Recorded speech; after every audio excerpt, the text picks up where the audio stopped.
Chapter 5:19. It seemed to be an instinct.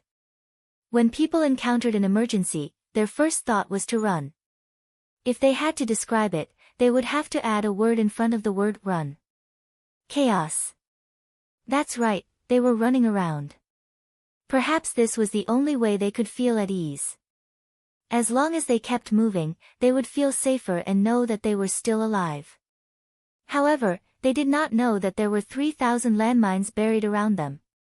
Although the number was not considered a lot, it was much less than the 10,000 landmines that Yang Qindong buried in the Yangshan rainforest to deal with Wan Yongyang. However, it was in the middle of the night, and under the sudden attack, when one of the 3,000 scattered landmines was stepped on, the shock it brought was also very strong. Boom, boom, boom, boom, boom. The explosions were incessant, flames were everywhere, blood was flowing everywhere, and corpses were scattered everywhere. When all these scenes appeared, it was like a purgatory on earth. Human lives became the most worthless existence. One of the captains who was lucky enough not to be affected by the war, under the premise that he could not find General Lati, acted like an ostrich under the protection of his bodyguards while he sent people to Yinglu City, which was 40 miles away, to ask for reinforcements. In terms of numbers, there were more soldiers here. However, anyone could see that under the sudden attack, their morale was low and their morale was low. There was no way they could win a battle with such an army. If reinforcements could appear, it might be like a cardiac stimulant, raising the morale of these soldiers and turning the situation around. Those who could become 10,000 men commanders were no fools. Thinking back to the news that they had received, the mercenaries had dispatched troops from the Long Mountain Range and headed to Shiyu City to confront the Jiaoxi Kingdom's army. It was unlikely that they would have many enemies after splitting up their forces. Perhaps, they still had a chance to turn the tables. However, what the major didn't know was that his actions weren't salvaging the situation. Instead, he was destroying the last bit of hope that he had. The war was still going on. Under the continuous drizzle, there were still many Lansang Kingdom soldiers who were hit and fell to the ground, losing their lives. From time to time, there would be people who stepped on landmines out of fear. Not only did they pay with their own lives, but they also caused their comrades to be sacrificed. In such a chaotic situation, it seemed that there were enemies everywhere, and nowhere was safe. Even the 5,000 so-called elite godly archers did not have the slightest bit of combat prowess in the face of such a situation. In the darkness, they could only see tongues of fire shooting out from all around them, but they couldn't see where the enemy was. Every time they wanted to walk over to take a look, bullets would shoot through their bodies before they could even get close, causing them to fall one by one. After a few more rounds, and after throwing down nearly 500 corpses, they became much more obedient. They no longer dared to recklessly probe anything. Instead, they changed from standing to lying down. This was because they discovered that once they did so, their safety was much more guaranteed. This was because the bullets from the muskets wouldn't take care of them. This discovery gave more of the Lansang Kingdom's soldiers hope of survival. Therefore, in less than an hour, all the soldiers who were still alive changed from standing to lying down. Because of this, the outside environment became much quieter than before. Unless there was someone who didn't have eyes and wanted to escape, only then would there be a few gunshots. Otherwise, it was very quiet most of the time. Although it wasn't good to lie down on the ground at this time, and many of them were even soaked by the rain and water, but compared to losing their lives, this was of course a very good result. Battalion commander, they are all lying down and not moving. Feeling that the swaying figures in their line of sight began to decrease until there were almost none, an officer reported to Chen Bo, "Very good, isn't this what we want to see? Tell the soldiers, don't waste bullets. As long as they don't move, we won't move either. When dawn comes, it will be time to reap the fruits of victory. Now it's up to Chunyang and Sergeant Su." Chen Bo said calmly, but if one listened carefully, one could hear the sense of relief in his tone. Although the plan was very thorough, and they had set up an ambush here 3 days in advance. But before seeing the results, his heart had been hanging in the air. Now that there was finally a result, and it was a very good result. It was no wonder that his mood was much more relaxed. Yinglu City. As the temporary resting place of the Lansang Kingdom's reinforcements, this place was very safe. Even though General La Ti had led the troops out, there were still 5,000 Lansang soldiers and 2,000 Jiaoji soldiers. A city with less than 40,000 permanent residents actually had 7,000 soldiers. This ratio was already very high. This made it so that the residents here were not too affected by the battle outside. Even if there was news that the Jiaoji Kingdom's capital had been taken over by the mercenary army, it was the same. This was because there was also news that King Lili was mobilizing a large number of troops to counterattack. Adding on the fact that 100,000 Lansang soldiers were stationed in this city, there was nothing to be afraid of. Not to mention that the mercenary army only had around 10,000 people. Since the residents were not afraid, the soldiers were even more so. Especially after General La Ti led the 95,000-strong army to battle, the 7,000 soldiers who stayed behind to guard the city were living like the masters of the city. Other than closing the city gates to prevent accidents, they had been eating and sleeping for the past few days. Occasionally, they would gather together to gamble. Life was not too good. In actuality, the 5,000 people who stayed behind did not have much battle strength, and they were the weakest of the 100,000 people. As such, they did not have any military discipline. They all knew that the other soldiers had gone with the general to do meritorious deeds, and only they stayed behind. They were people who had been abandoned, and since it was like this, they decided to go all out. Adding on the fact that it had been raining for the past few days, they could drink some wine, sleep some well, and gamble some money. However, this good life was quickly disrupted. News came from the front lines that because the mercenary army had suddenly attacked the Lansang Kingdom, General La Ti would no longer help the Jiaoji Kingdom and would instead go back to help his own kingdom. Moreover, he might return to the city today, so wouldn't their good days be over? Since the general was coming back, the soldiers put away their playful attitude, cleaned the barracks, and prepared food. For the entire day, the 5,000 people were very busy. Just when they were almost done with their preparations, a cavalryman suddenly arrived at the city gate with an unbelievable piece of news. General La Ti and nearly 100,000 soldiers had been ambushed and suffered heavy losses. When the news came out, many people were in disbelief. If the cavalryman who came was not a Chiliarch, and he was indeed one of their own, some of the soldiers would have doubted the authenticity of this news. "Hurry up, the army is still fighting with the enemy, and we need your help now," the Chiliarch shouted at the top of the city gates. As if he was afraid that these people would delay the battle, he even shouted, "Weren't you guys regretting that you couldn't go with the army and get military merits? Now that the merits are in front of you, do you dare to fight for it?" The Chiliarch was still shouting, using his own method to provoke the 5,000 soldiers who stayed behind to guard the city. About 200 meters away from him, a few figures were lying on the ground, watching everything closely. Although it was still raining and the ground was already muddy, there were still mosquitoes flying around. Sometimes, there would even be some mosquitoes flying around in front of their faces, looking for opportunities to bite them from time to time. However, these black shadows just lay there motionless, like statues. To be able to not be affected by external factors, to have such iron discipline, who else could they be but the most elite soldiers of the Cold Vanguard Army? In fact, there were at least 200 of these black figures on the ground outside Yinglu City's East Gate. They were formed by the scouts of the 2nd Regiment and the 1st Company of the 2nd Battalion.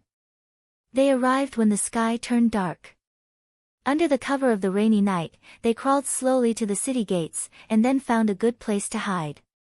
At the place closest to the East Gate, the few figures lying on the ground were the commanders of these 200 men. They were the scouts' commander Su Yunsheng and the 2nd Battalion's 1st Company's commander Chen Yang. The order they received was to take down Yinglu City and wipe out the 7,000 enemies in the city. Since Chen Bo had made a military order in front of Yang Qindong, saying that he was going to wipe out the 100,000 soldiers of the Lansang Kingdom, then the 5,000 Lansang soldiers guarding the city naturally had to be wiped out. Otherwise, wouldn't it be imperfect? However, the disparity between 200 and 7,000 was still a little too great. In order to complete this mission, Chen Bo gave the 2nd Battalion's 2 rocket launchers to the 1st Company's commander Chen Yang, as well as 2 squads machine guns. These were the treasures of the 2nd Battalion, and only the most elite Cold Vanguard Army was given such good stuff. Now that they were all given to the 1st Company, this was the only thing that Qin Pai could support them in. When the 2 rocket launchers and 2 squads machine guns were in his hands, Chen Yang also made a military order in front of Chen Bo, guaranteeing that he would complete the mission. Speaking of which, the 200 of them only had to face the 2,000 Jiaoji soldiers in Yinglu City. With such firepower, this mission wasn't that hard to complete. At this moment, Company Commander Chun Yang and Company Commander Su Yunsheng were discussing the battle plan below the city gate tower.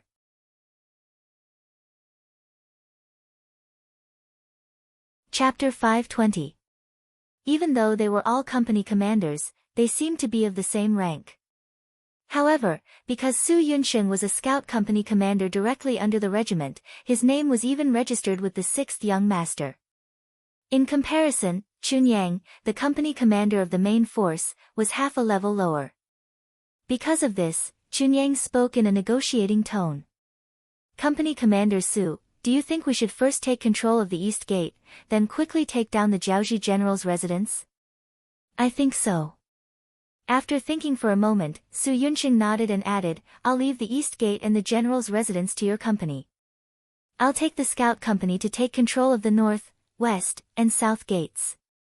We'll try to take control of the entire city in the shortest amount of time. Chun Yang was waiting for this sentence.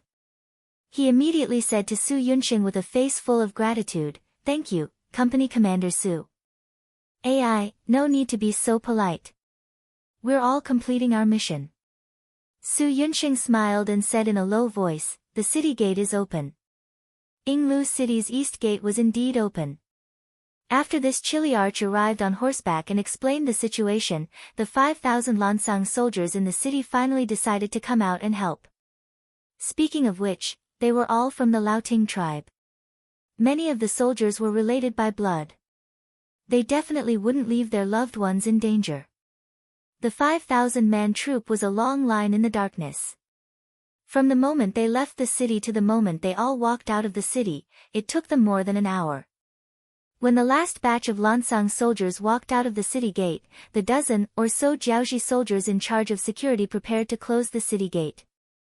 However, these people had no idea that their lives had already begun the countdown. The moment they pushed the city gates with all their might, wanting to close them, over 10 black figures jumped out from behind them.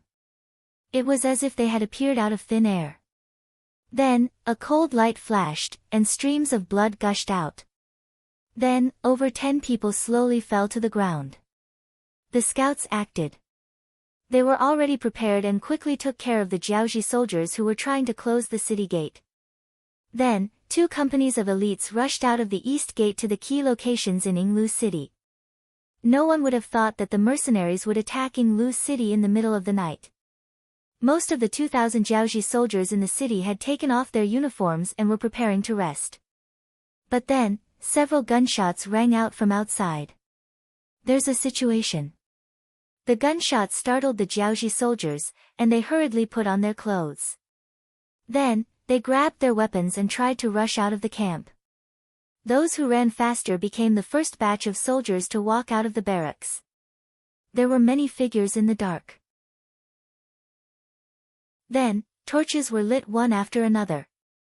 However, before they could illuminate the dark night, a series of rapid gunshots were heard. This was the sound of the squad's machine gun firing. This kind of gun that could fire 600 bullets in a minute was like a divine weapon in this era. Once he took it out, he would definitely be able to kill in all directions, and it would be difficult for him to find a worthy opponent. A series of gunshots rang out, and the first batch of Jiaoji soldiers fell into a pool of blood. Even when they were dying, they didn't understand what had happened. The dozens of Jiaoji soldiers who died were like role models, causing the other Jiaoji soldiers who wanted to rush out to stop. They were all frightened by the scene in front of them. This fear made them lose the courage to rush out of the camp, and they didn't even have the strength to light the torches. There were at least 1,500 Jiaoji soldiers in the camp. When they were scared into staying in the camp and didn't dare to come out, the matters outside were much easier to handle. Other than the 2 Ling Feng platoons who stayed outside the camp, Chang Chunyang led the remaining platoon of soldiers and charged into the general's residence. The gunshots outside caused the gates of the general's residence to be tightly shut from the inside. General Ing Lu's shouting could be heard from the inside. However, the tightly shut door was no different from a piece of paper in Ling Feng's eyes. He saw Captain Chunyang reach out and take the rocket launcher from a soldier. Then, with a loud bang, the tightly shut door was blown apart. The Jiaoji soldiers who were using their bodies to push against the door were sent flying. A few of them had already closed their eyes and stopped breathing while they were flying. Charge!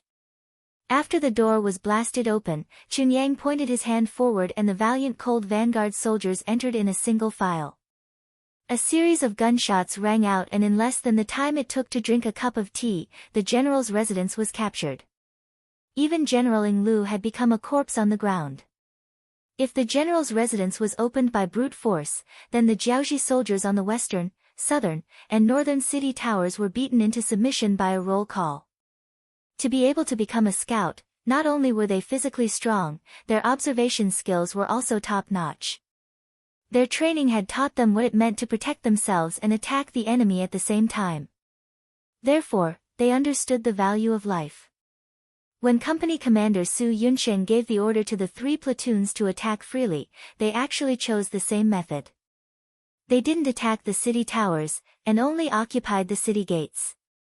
Not attacking the city towers meant that they didn't want to put themselves in danger. It could also be said that there was no need to take the risk. Their mission was only to control the 3 city gates.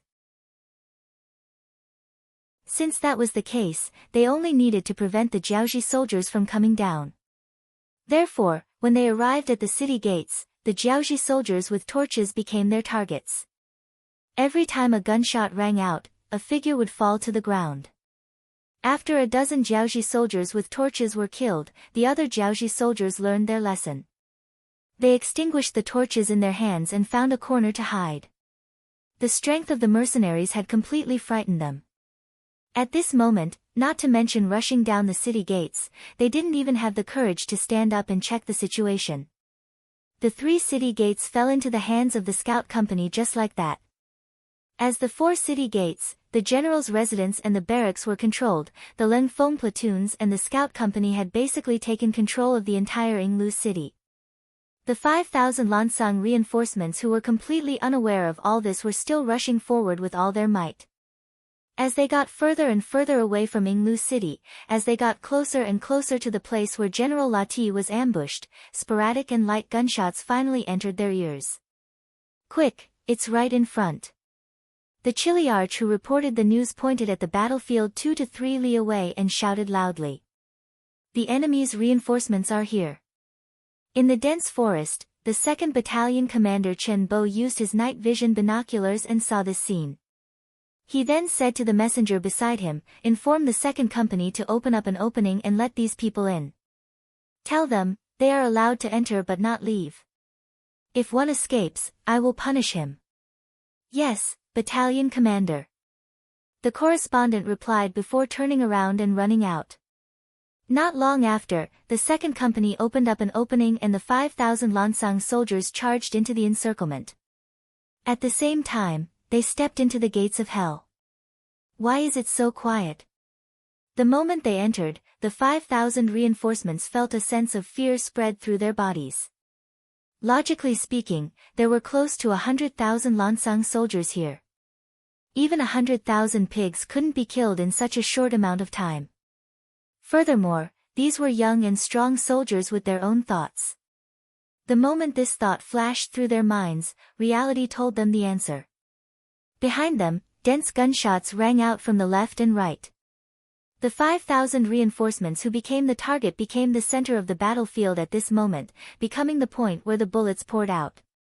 The original Lansang soldiers already had experience after many people died. That was, if they could sit, they definitely wouldn't stand. If they could lie down, they definitely wouldn't sit. Therefore, when 5,000 targets suddenly appeared on the battlefield, it was obvious what would happen. There was no need to aim too much. After all, the 5,000 people standing there were too obvious a target. The gunshots were already continuous. Extinguish the torches and lie down on the ground. The Chiliarch, who was lying on the ground like an ostrich, saw that at least a few hundred of his brothers had died in a very short amount of time. At the same time, he couldn't help but cry out loudly. Fortunately, his reaction was very fast. After getting up and shouting, he immediately lay down on the ground again. A bullet whistled past his head. He was so scared that his heartbeat quickened. He really didn't dare to imagine what would have happened if he had been a step slower. In the end, this shout was still effective. Some soldiers still heard it and threw away their torches and lay down on the ground. Although the bullets whistled past their heads from time to time, it was no longer a threat to their lives. The 5,000 reinforcements quietened down after a few hundred people died. The battlefield fell silent once more. At this moment, no one wanted to challenge or test anything. They all lay down on the ground obediently, allowing the rain to soak their bodies. Fortunately, it was only August and the night wasn't too cold. Otherwise, it would be really hard to imagine what would happen if they lay down like this for the entire night.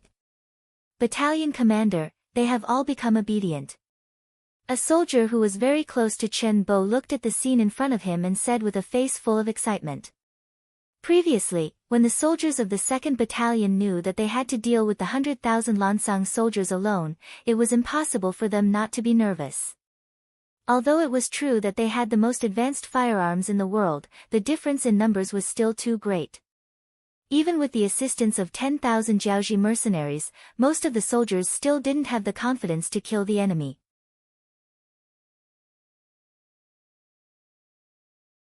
Chapter 521. Until now, seeing that the Lansang soldiers were scared out of their wits, their morale was completely gone. They were like obedient sheep lying on the ground without moving. Only then did they relax. The joy of victory also boosted the morale of the soldiers and increased their confidence. That's right, they've all become obedient. Chen Bo said with a satisfied expression. Although his plan was thorough and he was confident that he would obtain the final victory, before there was a result, any accidents could happen. Thinking about the military order he made in front of the 6th young master, it would be a lie to say that he wasn't worried at all. Fortunately, the heavens were on his side. This light rain came at the right time. Finally, the situation was settled. He could also give a satisfactory answer to the 6th young master. He was happy in his heart and a smile appeared on his face. How about this, notify everyone to take turns to rest. Let everyone recover their energy. There will be a bigger test waiting for us at dawn. Right now, they were just surrounding these people. As for whether they could take them all down, there were still many things to be done. Of course, the next battle wasn't a big battle. As long as everything went according to plan, it was obvious what choice these 100,000 people would make. When people were sleeping, time would often pass very quickly. However, it was also night time. Lying in the water and lying in the mud, that feeling was completely different. It wasn't an exaggeration to say that a day felt like a year. No matter if they were lying down or lying down, the feeling of being soaked in the rain wouldn't be too good. Not to mention, the light rain didn't seem to have any intention of stopping. Not only that, there was a moderate rain in the middle of the night. That feeling was really uncomfortable. Even so, no one couldn't endure it. Because everyone knew that if they dared to stand up at this time, they would definitely become the target of the muskets. The worst thing was that even if they stood up, they didn't know where to run to. Originally, they had retreated by running all the way back. Their bodies were very tired. In addition, they didn't eat much. Under the hunger and sleepiness, their spirits were not good. In such an environment, they could not sleep even if they wanted to. Thus, when the sun began to rise, the morale of the 100,000 Lan Xang army had already dropped to the lowest point. The summer days were long to begin with, so the sun rose earlier in the morning. The mercenaries who surrounded them only slept for a little more than 2 hours before they had to wake up. Fortunately, they were able to sleep well for the past 2 days. In addition, they were prepared. Every soldier was wearing a raincoat.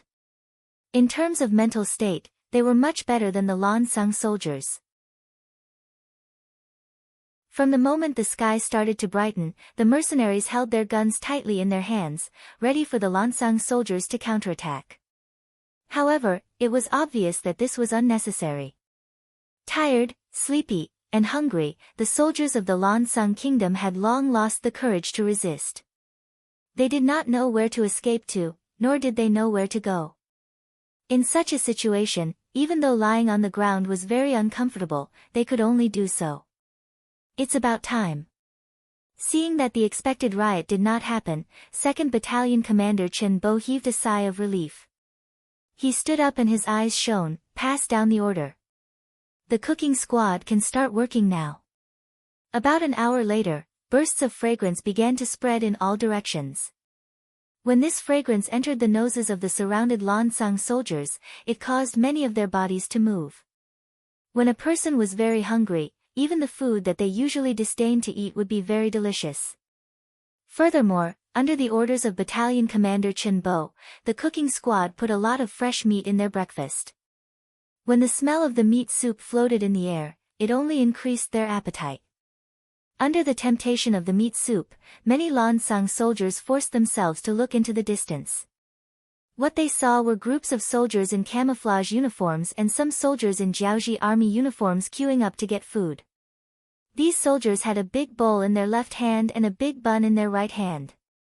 They were drinking the soup and eating the bun, looking extremely happy. Rumble. At this moment, someone's stomach rumbled. When this rumbling sound rang out, no one laughed at him. On the contrary, when everyone looked into the distance, they could not help but swallow their saliva. It was clear that this scene was not small to them. After another hour, the mercenaries took turns to eat a hot breakfast. To them, in the 3 days that they were hiding here, they had been eating instant noodles, ham sausages, and all kinds of canned food. Although it was not a problem to fill their stomachs, it was not as good as eating hot food.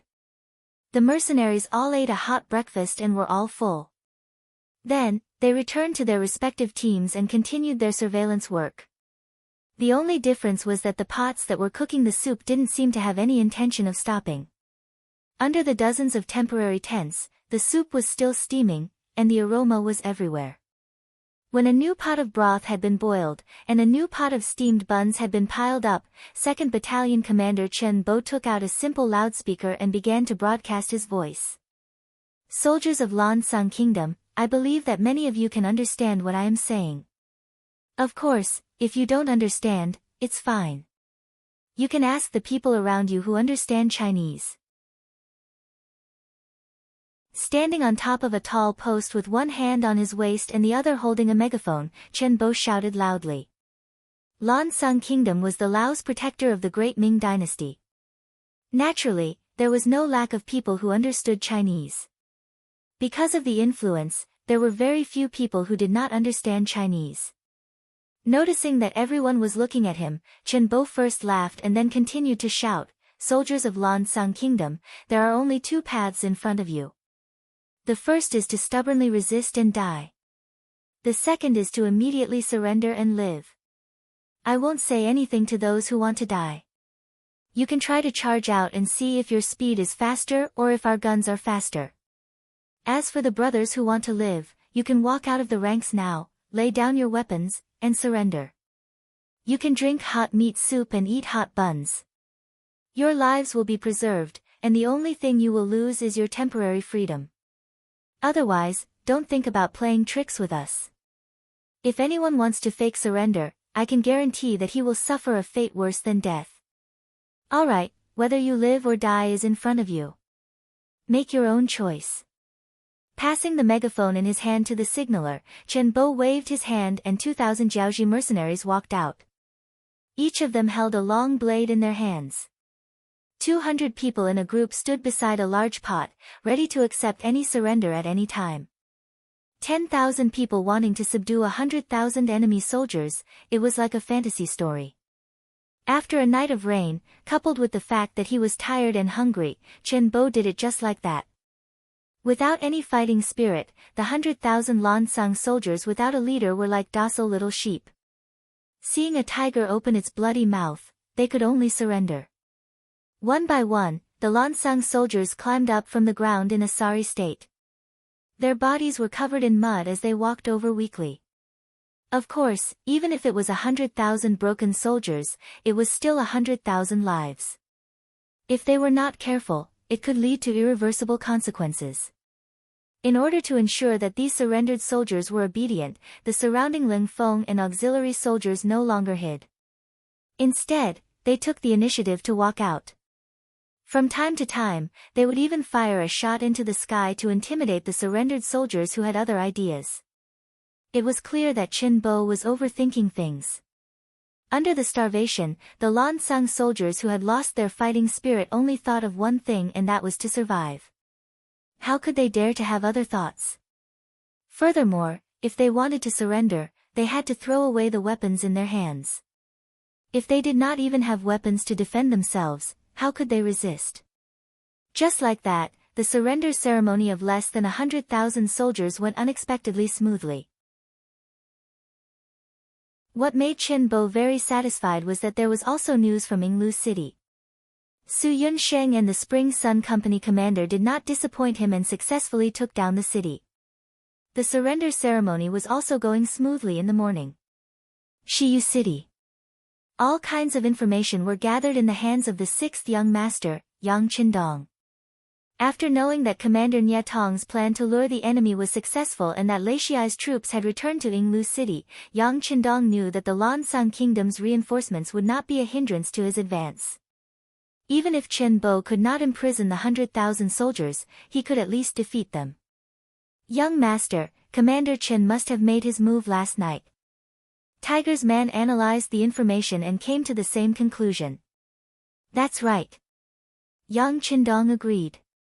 Then, he looked in the direction of Shiyu City and said, since Commander Chen has already made his move, then we should also have some progress on our side. Pass down the order, prepare to attack the city. The matter in Jiaoji needs to be resolved as soon as possible. At this point, Yang Qindong could not help but think of the information sent by the Security Bureau 2 days ago. The Southern Ming Imperial bodyguards actually went to Jianing and took away his fourth brother. Although from the information, the other party's attitude was still considered polite when doing this. However, Yang Qindong knew that Zhu Qizhen did not have the courage to lower his face. Therefore, he only took away his fourth brother and did not immediately do anything. To put it bluntly, Zhu Qizhen was targeting him. He wanted to use this as a warning. However, Yang Qindong was not too worried. Although he was a little worried about his fourth brother's safety, he believed that as long as nothing happened to him, Zhu Qizhen would not be so stupid as to go against his fourth brother. After all, killing Yang Qindong would not benefit Yingzong at all. It would only force Yang Qindong to rebel.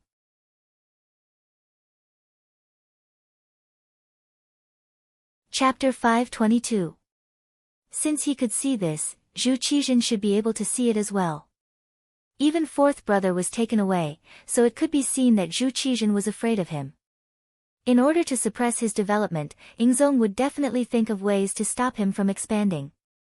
It wouldn't be long before the imperial edict arrived.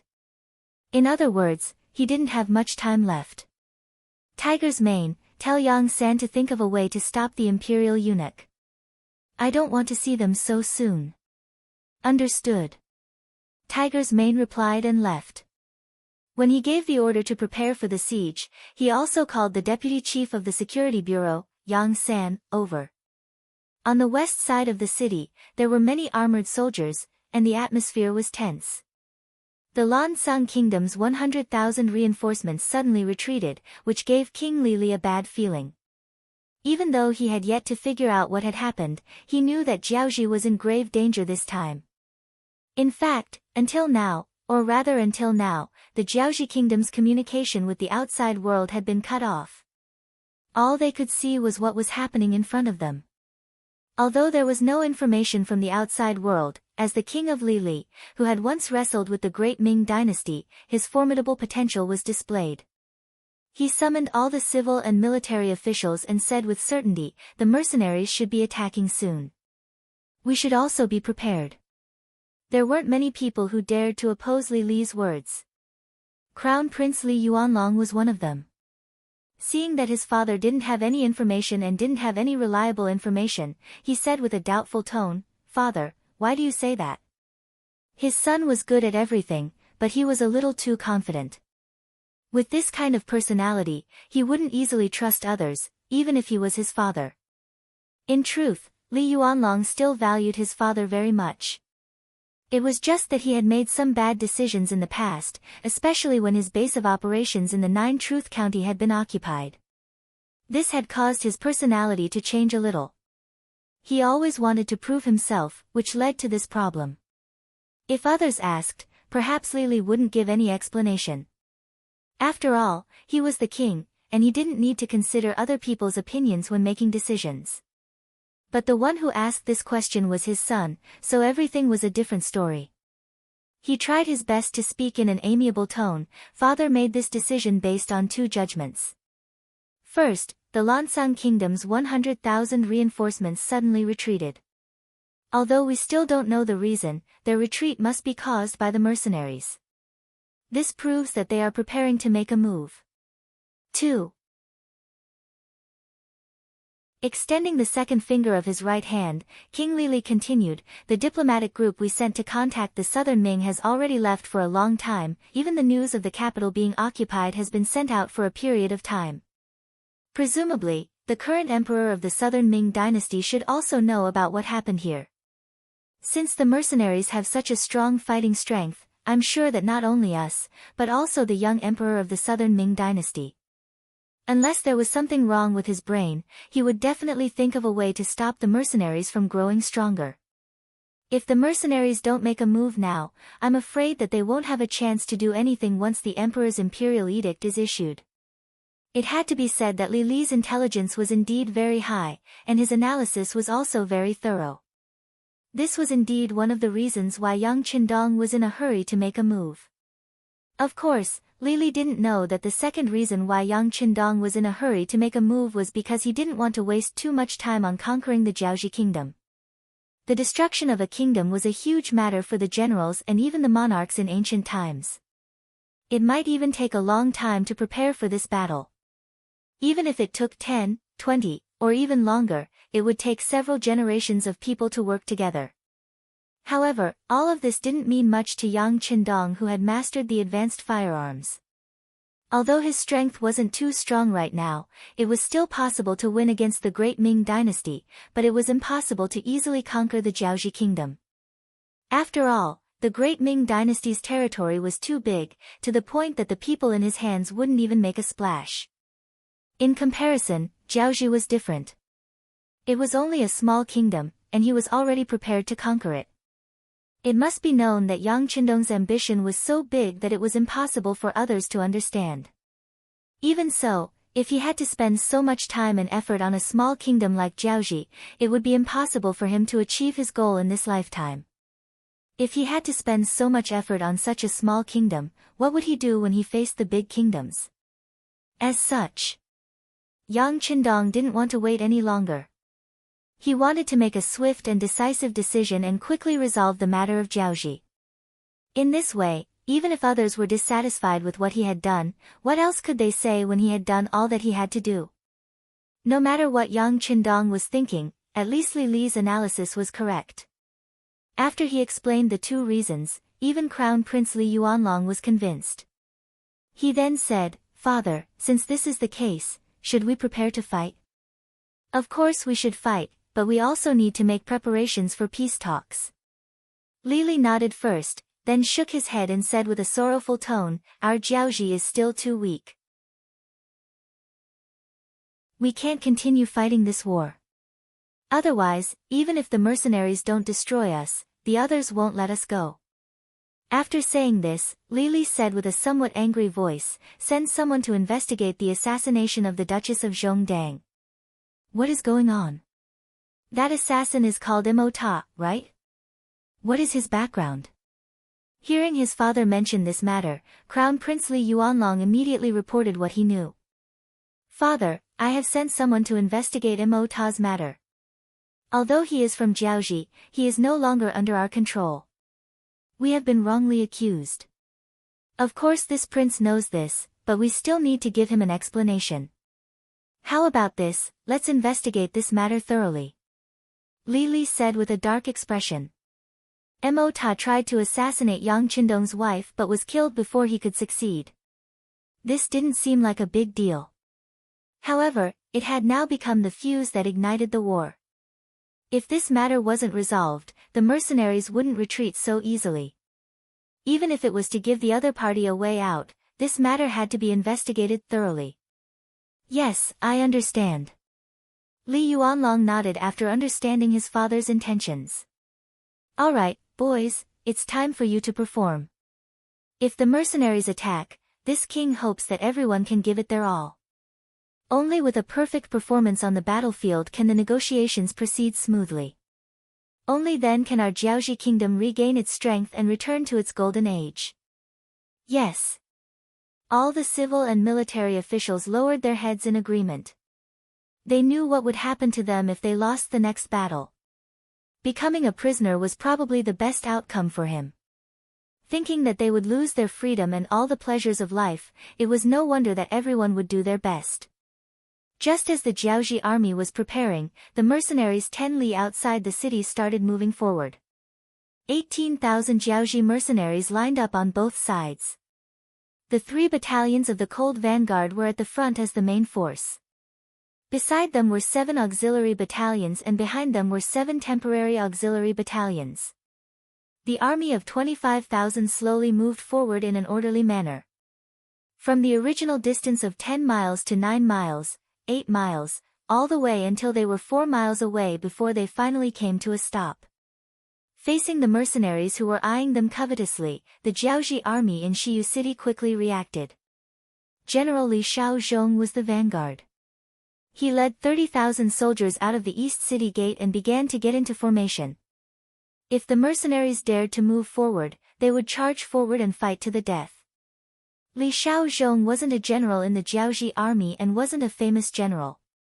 However, King Li still sent him out as the vanguard. It was obvious that he was testing the waters. At the same time, he seemed to be telling Yang Qindong that he didn't intend to fight to the death. If there was anything, they could sit down and discuss it.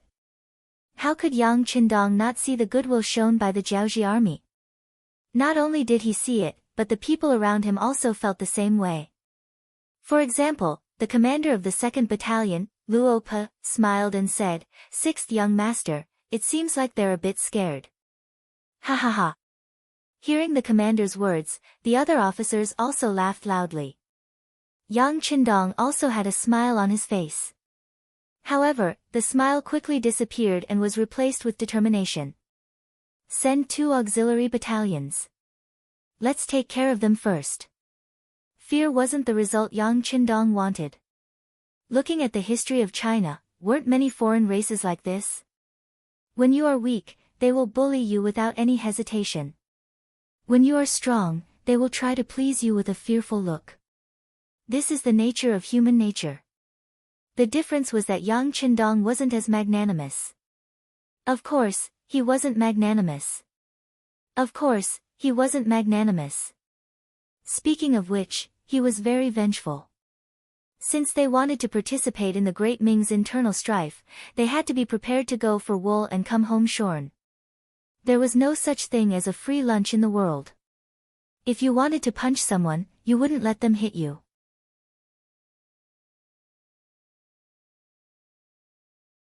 Chapter 523. Initially, everyone was worried that the 6th young master would take pity on them for showing weakness. After all, as soldiers, the battlefield was the best place to test themselves. If there were no more battles to fight, their presence would only get weaker and weaker. Now, Yang Qindong did not relent because of their actions. He still decided to fight first. The 7 battalion commanders of the auxiliary battalions were all agitated. However, it was a pity that there were only 2 slots. In an instant, the 7 battalions were fighting over them. Lu Zhuo was also having a headache over the fact that there were clearly not enough slots to go around. Speaking of which, the 7 battalions were not too far apart in terms of fighting strength. It was not easy to choose who to send. After asking for instructions from Yang Qindong, they decided to draw lots to decide who to send. Of course, Lu Zhuo also said that if they were lucky enough to be sent but did not perform well on the battlefield, they would be sent to the sidelines the next time something like this happened. At most, they would be sent to the second echelon. The lucky ones were the 5th and 6th battalions. However, the other battalions were not without hope. As long as they did not perform well, it would be time for them to fight.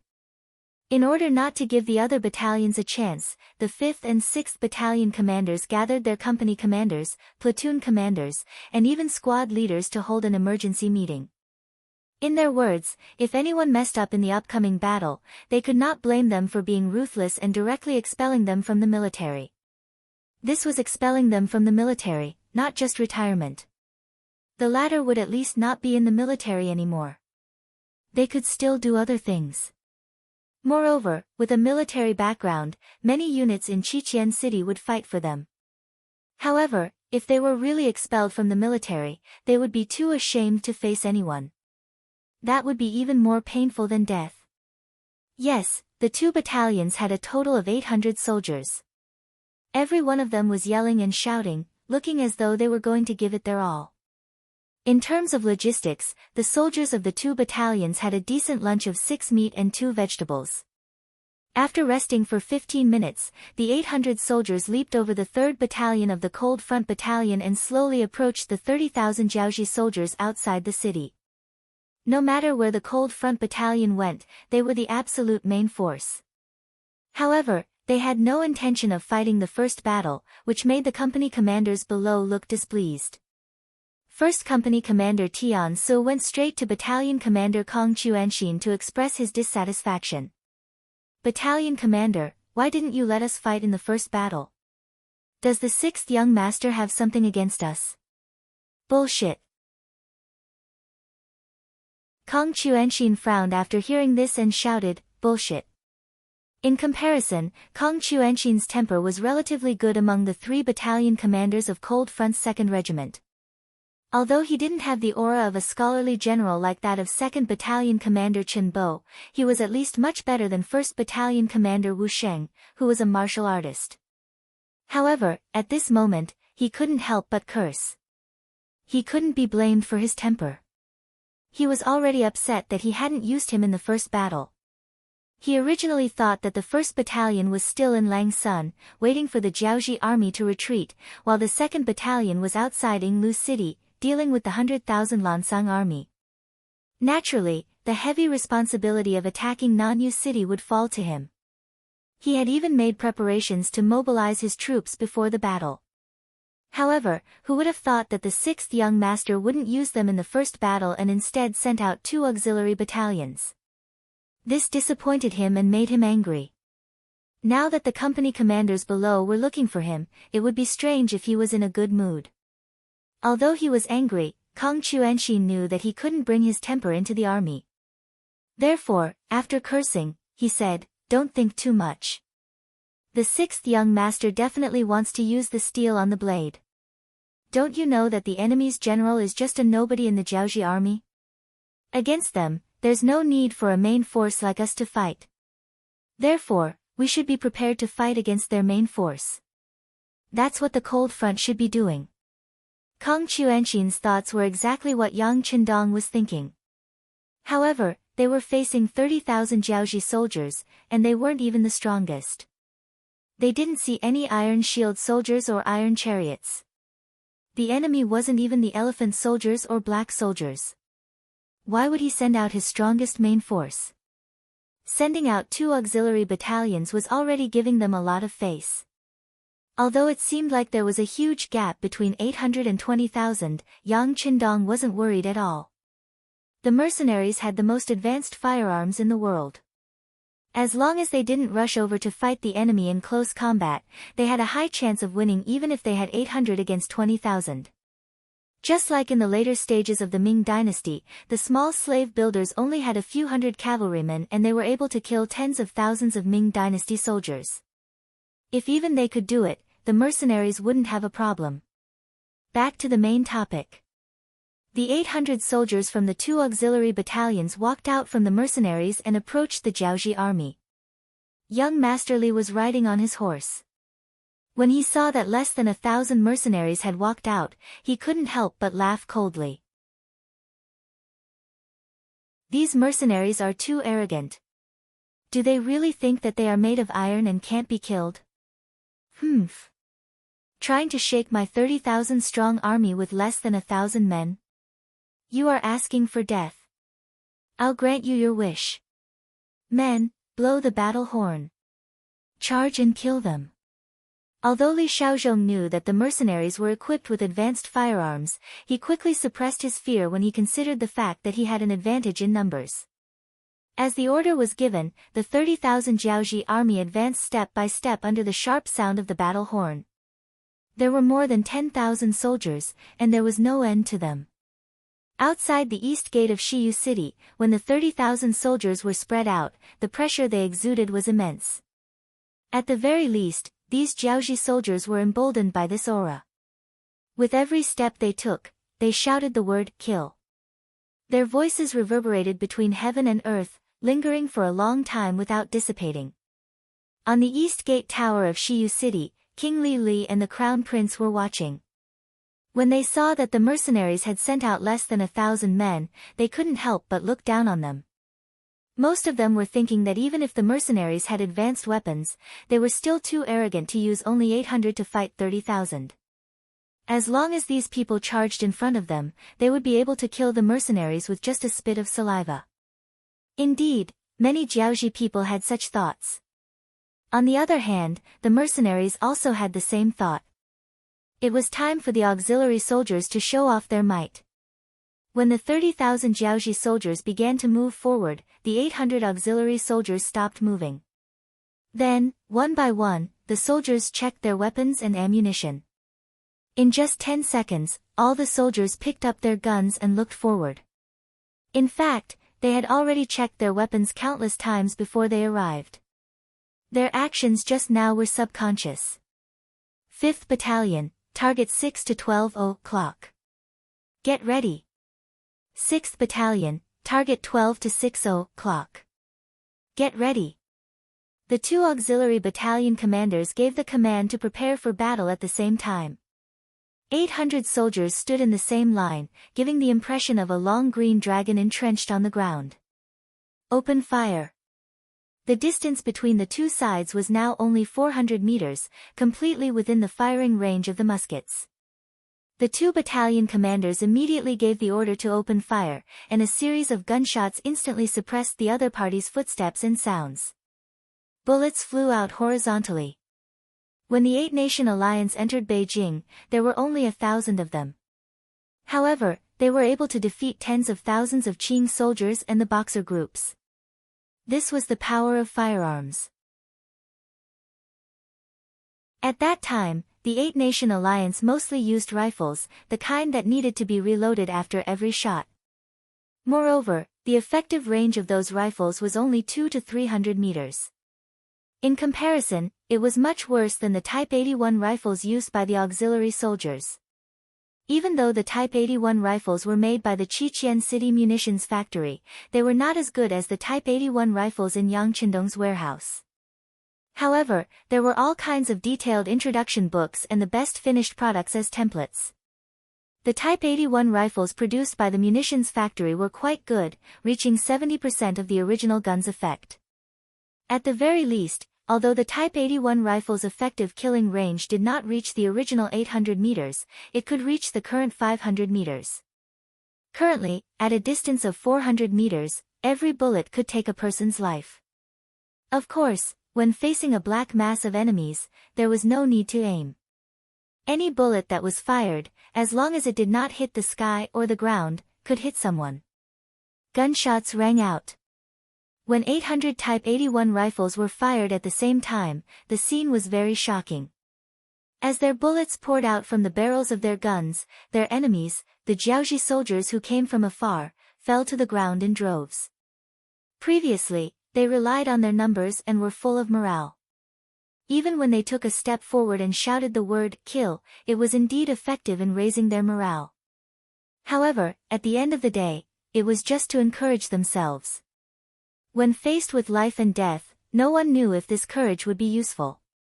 Every time a bullet was fired, a Jiaoji soldier would fall to the ground.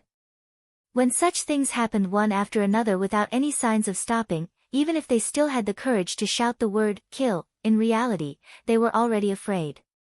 There was no one who was not afraid of death, especially when they knew that they were going to die. They did not even have the mentality to try their luck. One could imagine what kind of blow the morale of the army was taking. Under the shock of the advanced rifles, the morale of the Jiaoji soldiers began to drop. As the figures fell, the Jiaoji soldiers had only advanced 50 meters before they began to stagnate. Some of the more cowardly ones even began to tremble, wondering if they should retreat and run.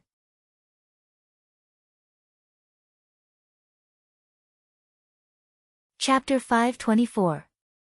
Death was scary to some people, but to do it despite knowing that death was inevitable would only make it even scarier. Idiot, charge! On top of the city gate tower, Crown Prince Li Yuanlong watched his soldiers die one by one under the mercenaries' guns. In fact, there were hundreds of people paying the price with their lives every breath. It would be a lie to say that he did not feel heartache. However, since they had already charged, there was no turning back. Since that was the case, they should be thinking about how to achieve victory. Without a doubt, how were they going to charge past the hundreds of enemies? The most important thing was to engage in close combat and reduce the effectiveness of the enemy's firearms. Perhaps to prove the Crown Prince's words, the commanding general below the city wall, Li Shaozhong, happened to give the order for the entire army to charge.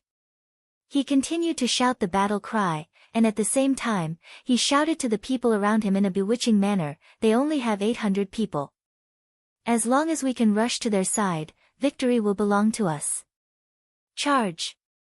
Whoever kills one enemy will be promoted by 3 ranks, and will be rewarded with 100 taels of silver." With such a great reward, brave men were bound to come forward. Especially when Li Shaozhong killed a few soldiers who wanted to retreat, the other Jiaoji soldiers gritted their teeth and charged forward. That's right, once they charged forward, the firearms in the hands of the mercenaries would not be as effective. That would be the time for them to kill the enemy. Retreat! Seeing that the enemy had finally come to their senses and knew how to charge, the 2 commanding generals of the Jiaoji battalion immediately ordered. At the same time, the soldiers of the 5th and 6th battalions gave the order to retreat. At the same time, the guns in their hands continued to spit out flames and bullets. Jiaoji soldiers kept falling in the path of the charge. However, because one side was charging with full force while the other side was retreating, the distance between the 2 sides was slowly closing as more and more people died. First platoon, activate continuous fire mode. Fire all your bullets quickly. Second platoon, third platoon, prepare to fire. Seeing that the distance between the 2 sides had been reduced from 400 meters to less than 100 meters, and soon it was only 60 to 70 meters, and the distance was still rapidly shrinking, the 5th and 6th battalion commanders issued a new order. It would be a lie to say that they were not afraid when facing the charge of tens of thousands of people with only 800 people. After all, the momentum of so many people rushing over was very frightening. Fortunately, their usual training was effective. Yang Qindong had long anticipated that they would often be outnumbered, so when he trained them, he placed special emphasis on courage. The lone hero had become the role model and goal in the hearts of all the warriors. In addition, the 2 battalion commanders had already said that if anyone dropped the ball, they would face the consequences of being expelled from the army. After all, the 6th young master was watching from behind. As a member of the auxiliary troops, it was rare for him to be in the limelight like this. If he retreated out of fear, or even ran away, he would lose all his face. It was under such encouragement that none of the soldiers retreated even though they were still a little afraid. Instead, they listened to the orders of the 2 battalion commanders. They opened fire and dropped bombs. Everything seemed to be in order. Seeing that the mercenaries were getting closer and closer, the eyes of the Jiaoji soldiers at the front glowed with excitement. In their eyes, victory was right in front of them. As long as they advanced a few dozen meters, as long as they could get close to the mercenaries, the effects of their firearms would be limited. That would be the time for them to show off their might.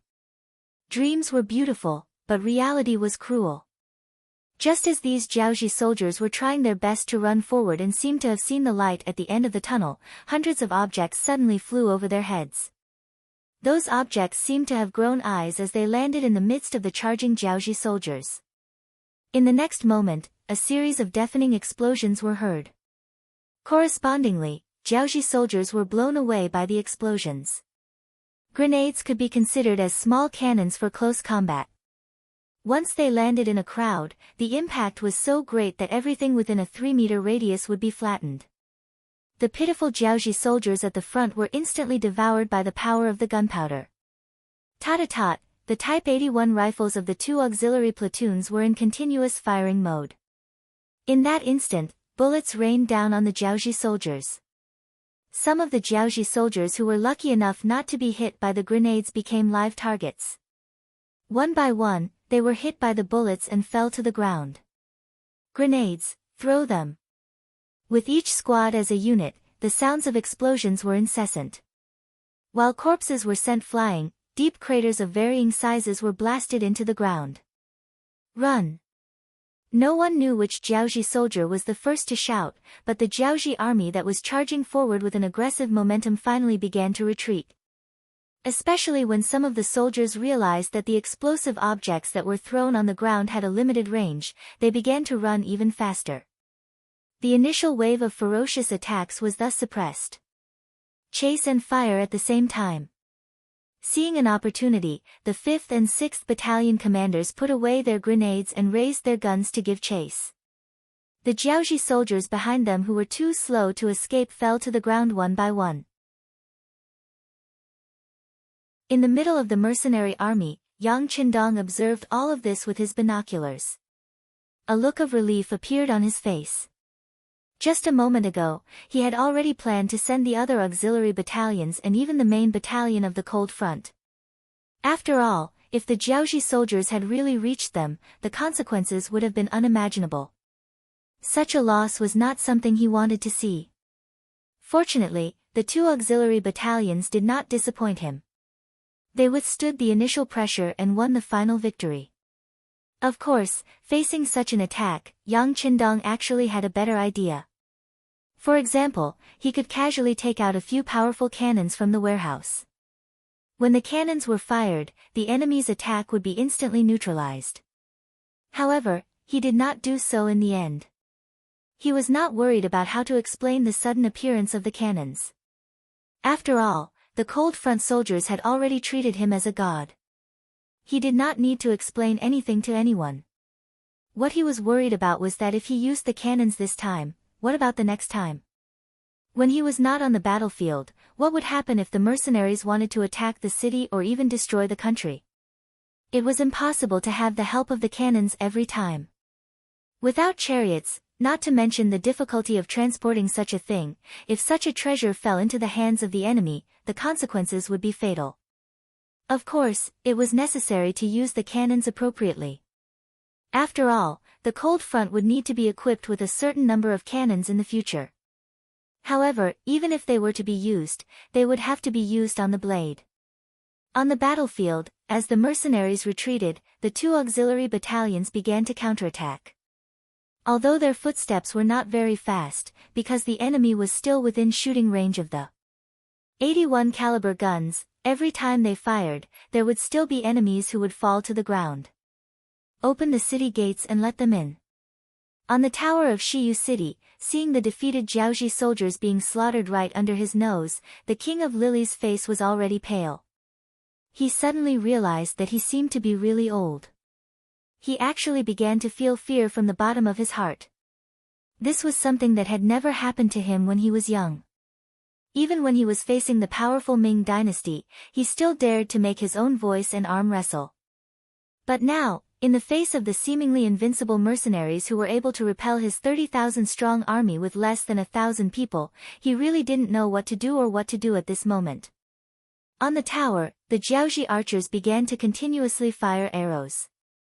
Although they were far from being able to hit the mercenaries who were still 400 meters away, they at least had to show that they had the ability to counterattack. The east city gate was already wide open, allowing General Li Shaozhong and his defeated soldiers to successfully enter the city. Although they were defeated, they were still Jiaoji soldiers after all. Needless to say, who would not be defeated when facing such an opponent? After the soldiers surged into the city gate, they did not even have time to care about the wounded soldier who was shot but did not die. The city gate was quickly closed. They were afraid that the mercenaries would take the opportunity to directly attack the city. However, in reality, the two auxiliary battalions had already retreated. In this battle, they had killed at least a few thousand people and successfully completed their mission. When the 5th and 6th Battalion commanders returned to the barracks, they were naturally praised by Yang Qindong. He also announced that their contributions would be recorded and would be rewarded when the time was right. The two battalion commanders immediately received countless envious gazes. Although the other battalion commanders were also jealous, they knew that these two battalion commanders had some ability after witnessing everything. Just the fact that they were able to remain unmoved in the face of 10 times the enemy's pressure was already admirable. As for contributions, with so many enemies, was there a need to be afraid that there would not be any more battles to fight in the future? As long as one was strong enough, gold would always shine. After the battle, it was almost night time. Yang Qindong had no intention of launching a night attack. It was not that he did not have the ability to do so, but the current Jiaoji was not worth it for him to do so.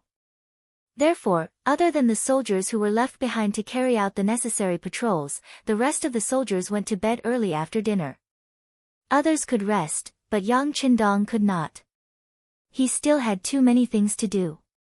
For example, the 2nd Battalion commander, Chen Bo, had sent news that they had successfully completed their mission. They had killed General Lati of the Lansang Kingdom's reinforcements and more than 5,000 soldiers. The remaining 95,000 Lansang soldiers and 1,000 Jiaoji soldiers in Yinglu City had all become captives. After the first step was completed, Chen Bo asked for instructions on what to do next. In response, Yang Qindong gave the orders while Tiger's Mane recorded them down. Inform Hanoi City to send out 20,000 educated youths from Qiqian City. Leave 2,000 of them in Yinglu City to carry out preaching activities. The rest will help Battalion Commander Chen to take the captives back. Inform the Navy to be prepared to send the captives to Qiqian City.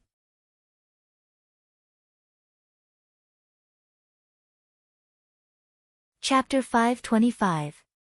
After dealing with the matter of Yinglu City in a decisive manner, he picked up another piece of information to read. When he saw the information, Yang Qindong couldn't help but laugh coldly. The information came from the Southern Ming Empire's imperial palace. The person who sent the information was one of the chief eunuchs, Mao Mu. As the most important spy by Yingzong's side, unless it was a major event, he wouldn't send out any information. Since the information came from him, it must be very important. Just like what was recorded in the information, Yingzong actually listened to the opinions of his ministers and wanted to borrow money from Yang Qindong. The emperor of a country actually wanted to borrow money from his ministers.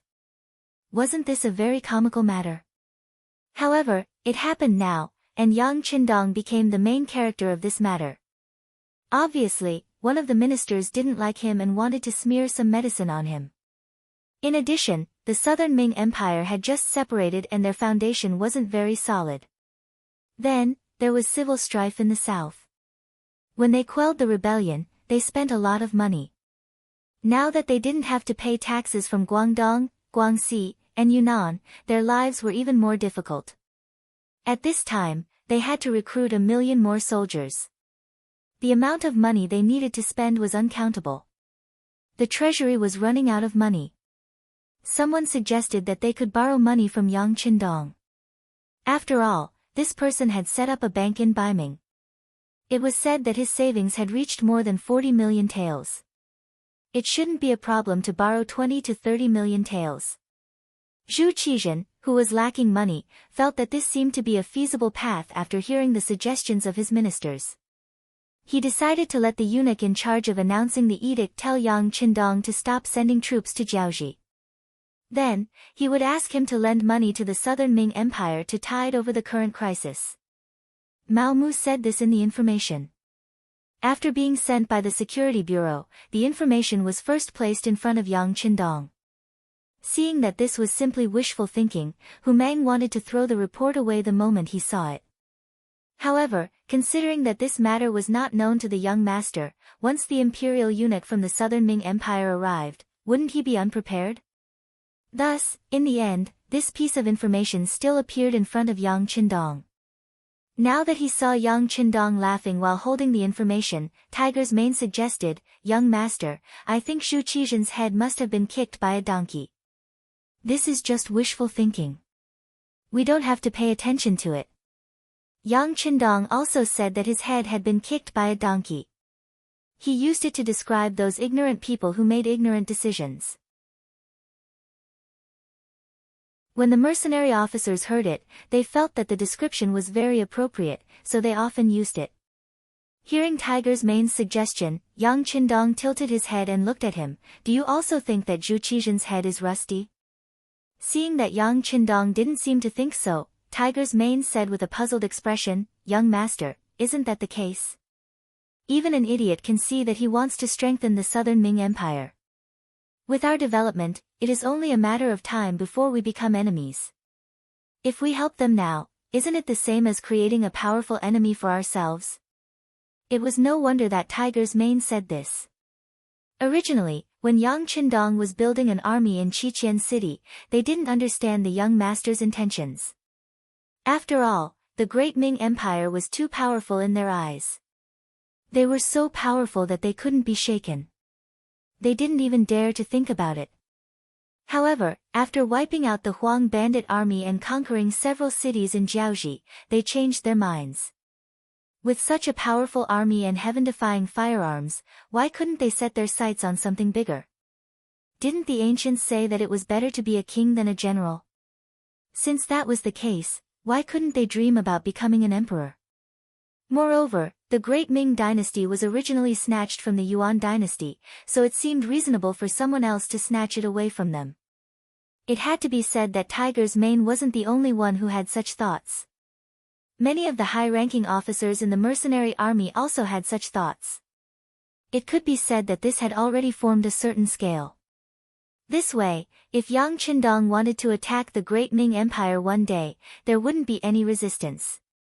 However, in Yang Qindong's eyes, this wasn't the case. At the very least, he knew that the so-called one day was still far away from him.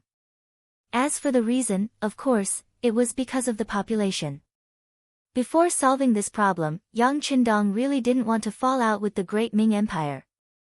Otherwise, who knew how much effort and time it would take to solve these problems? Towards the great Ming Empire, Yang Qindong naturally couldn't be like how he was towards Jiaoji, where he could destroy a country and kill people at will. If he didn't use such extreme methods, it would take too much effort and time to solve the great Ming Empire's problem. With the idea of easy first and difficult later, Yang Qindong decided to put the great Ming Empire's problem aside for now. As long as he was strong enough, he believed that one day, he would be able to subdue the enemy without fighting. Since that was the case, he couldn't fall out with them. In other words, he really had to borrow money. Of course, lending money to the great Ming Empire wasn't all bad. For example, he could use this opportunity to raise some conditions. What did the great Ming Empire have the most? Naturally, it was the Han population. If he could use this to make a deal, Zhu Qizhen would definitely agree.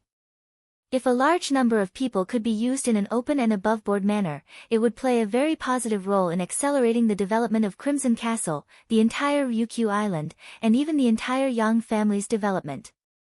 That was not something that could be achieved with just a few silver taels. In other words, the thing that Yang Qindong didn't lack the most right now was money. Putting aside the fact that the goods in the Outer Heavens Trading Company had always been in short supply, especially after the cooperation with the Walla, many things had begun to be exported to Europe and had become items that the rich people there fought to buy.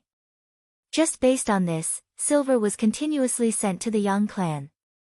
Moreover, as the Yang clan's navy continued to grow stronger, the amount of transactions at sea was also increasing. In the warehouse in Crimson City, silver had long been piled up like a mountain. There was so much that he didn't even know how to spend it. If there was a chance in the future, Yang Qindong would consider using his own banknotes. After all, using silver as currency was somewhat wasteful. Just the silver itself would be consumed. Even with the assistance of the Yang clan's bank, the Yang clan's bank didn't exist everywhere. Banknotes weren't good for real circulation, but it would be much better if he could use banknotes instead. Of course, this was just an idea. There was still a lot of preparation work to be done.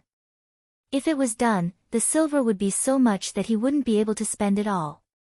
He could lend it to the Great Ming Empire in exchange for a sufficient number of people. No matter how he looked at it, it was worth it. After having a rough idea in his mind, Yang Qindong put this matter aside. Since the person who was talking about this matter was the eunuch who came to announce the edict, it would take a long time for them to reach him. For now, it was more important to solve the problem of Jiaoji. Speaking of the problem of Jiaoji, Beta Persei, who was guarding outside the door, strode into the tent. When he saw Yang Qindong, he cupped his fists and said, "Young master, someone from Jiaoji is here. He says that he must see you." Let him in." Yang Qindong's face was calm. This was within his expectations. After all, it was reasonable for them to send someone to negotiate when the enemy was about to arrive at the city gates. However, he didn't know what the other party would say. Beta Persei left and quickly returned to the tent, bringing in a man in his 30s. When the man entered the tent, he first sized up Yang Qindong. A look of surprise flashed across his eyes.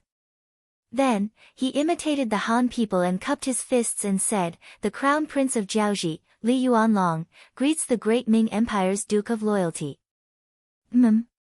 You're the Crown Prince of Jiaoji?" When Tiger's Mane heard his name, he was shocked. Even Yang Qindong's eyes darkened. However, they quickly returned to normal. He didn't know how many enemies and countries he would have to face in the future. It was just a small Crown Prince of Jiaoji. He was very satisfied with Tiger's Mane's performance. Li Yuanlong nodded and said confidently, "That's right, I'm the Crown Prince of Jiaoji."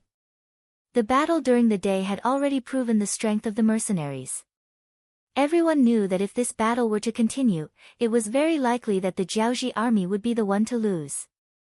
Imagine, how could you hurt your opponent when you couldn't even touch their body? If you lost on the battlefield, you had no choice but to negotiate. Although you might have to pay a high price, it was still better than being defeated or even killed. However, who would be sent to negotiate with Yang Qindong became a headache for King Li. Instead of calling it a negotiation, it would be more accurate to call it a truce. Naturally, the ministers were unwilling to do such a task. On the other hand, some courageous young ministers wanted to seize the opportunity. However, their status was too low. Not only would they be looked down upon during the negotiation, they wouldn't be able to make the decision on many matters. In the end, after much consideration, King Li's gaze fell on his son. Whether it was in terms of status or charisma, this son of the Crown Prince was the best choice. In fact, Li Yuanlong didn't disappoint his father. When he saw his father looking at him, he took the initiative to stand up and take on the responsibility. That was why he appeared in the mercenaries' tent. "You're quite brave." Tiger's Mane was still in shock. Of course, this was said by Yang Qindong. This couldn't be blamed on Tiger's Mane. In the past, he was just a study companion of the sixth young master. To put it bluntly, he was just a servant of the Yang family. With such a status, it was inevitable that he would feel uneasy when meeting the crown prince of a country. On the other hand, Yang Qindong had interacted with the northern and southern emperors of the great Ming dynasty. Naturally, his horizons were broader. Although he was a little flustered by Tiger's Mane's appearance, he quickly calmed down.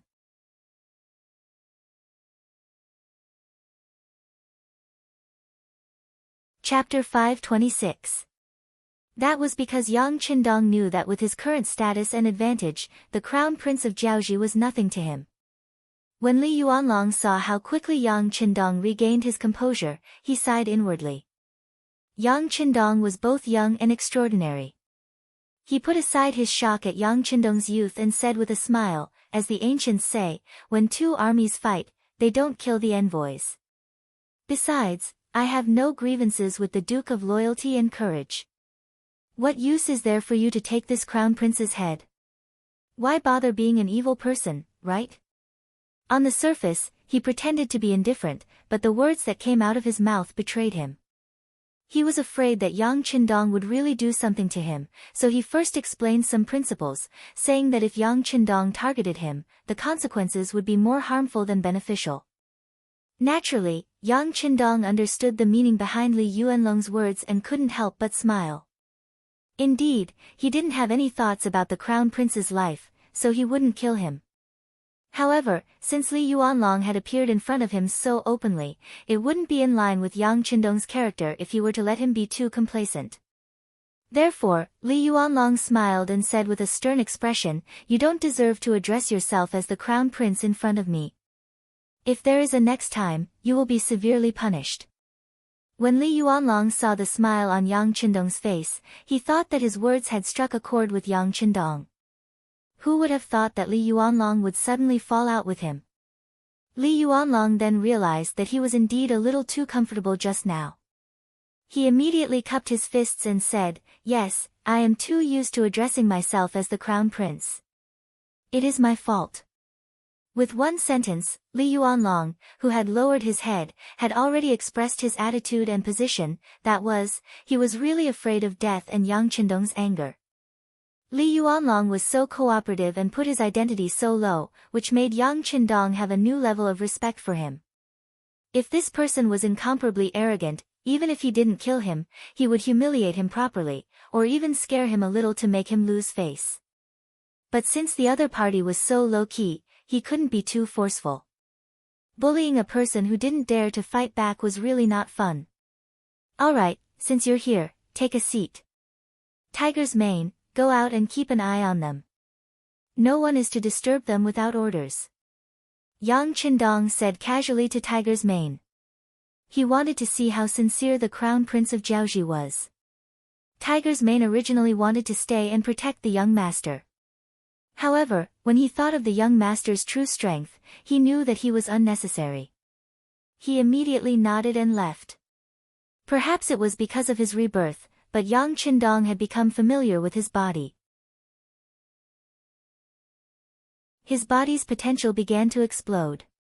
His strength, speed, spear skills, and perception were stronger than when he was at his peak in his previous life. Just a few days ago, when he was bored in Hanoi City, he called the 20 people from the second guard team and asked them to attack him together. To everyone's surprise, the final winner turned out to be Yang Qindong himself. Although he had taken a lot of punches and kicks because of this, he was the one standing in the end. Even the punches and kicks that he took quickly returned to normal as he continued to breathe in and out. This was all because of the qi that suddenly appeared in his body. Yang Qindong didn't have any impression of how this qi was formed and when it appeared. Anyway, he knew that with this qi in his body, his strength had more than doubled. And this strength was still increasing. This time, he challenged the second guard team. Next time, he would challenge the first guard team. He wanted to see where his limit was. Tiger's Mane, who had been by Yang Qindong's side for a long time, was very clear about these things. The young master was so strong that he was even a little abnormal. What was so scary about leaving him and the crown prince of Jiaoji alone in the tent? It would be best if this person didn't have any bad intentions. Otherwise, he would really be in trouble. Tiger's mane left without any hesitation. When only the two of them were left in the tent, Li Yuanlong stood up and bowed to Yang Qindong. He said, "Yuanlong thanks the Duke of Loyalty." This gratitude was naturally to thank Yang Qindong for saving his face. Otherwise, if there were outsiders present, it would be hard for him, the crown prince, to lower his head. That's enough. There are no outsiders here. Why don't you tell me what you want? Yang Qindong had no intention of building a relationship with Li Yuanlong. Although he was the crown prince of a country, in Yang Qindong's eyes, he was just a defeated general. Since he was a defeated general, his status naturally didn't matter. Phew. Li Yuanlong heaved a sigh of relief and sat back down on his chair. His mind quickly went through the main points of the negotiation. When he raised his head again, he opened his mouth and said, "Duke of Loyalty and Courage, the strength of the mercenary army is something that my father and I, as well as all of the Jiaoji officials, have witnessed clearly. We admit that if we were to fight, we would be no match for you. That's why I only have one goal in mind, and that is to ask the Duke of Loyalty to withdraw your troops. As for the price, please state it clearly. As long as it is within our means, we will do our best to satisfy you. How about it? It's not that you would be no match for us in a fight, it's that you wouldn't even be a match for us." Yang Qindong corrected Li Yuanlong's words. Then, he ignored Li Yuanlong's ugly expression and continued, "It's impossible for me to withdraw my troops. Either we fight until Jiaoji is destroyed, or you surrender voluntarily and admit that Jiaoji is a province of the mercenary army. This way, you and your father will not have to worry about food and clothing for the rest of your lives." As for the consequences of not surrendering voluntarily, Yang Qindong didn't state it clearly. However, he believed that Li Yuanlong should be able to imagine it. As expected, after hearing Yang Qindong's words, Li Yuanlong was stunned. Then, as if he heard wrongly, he said, "Duke of Loyalty. What did you say?" I didn't hear wrongly, did I? You want Jiaoji to become a province of the mercenary army and not a province of the great Ming dynasty? Indeed, this was what shocked Li Yuanlong. If it was the former, he would be shocked as well, but it wouldn't be as intense as it was now. What is this Duke of Loyalty trying to do? Does he want to betray the great Ming dynasty?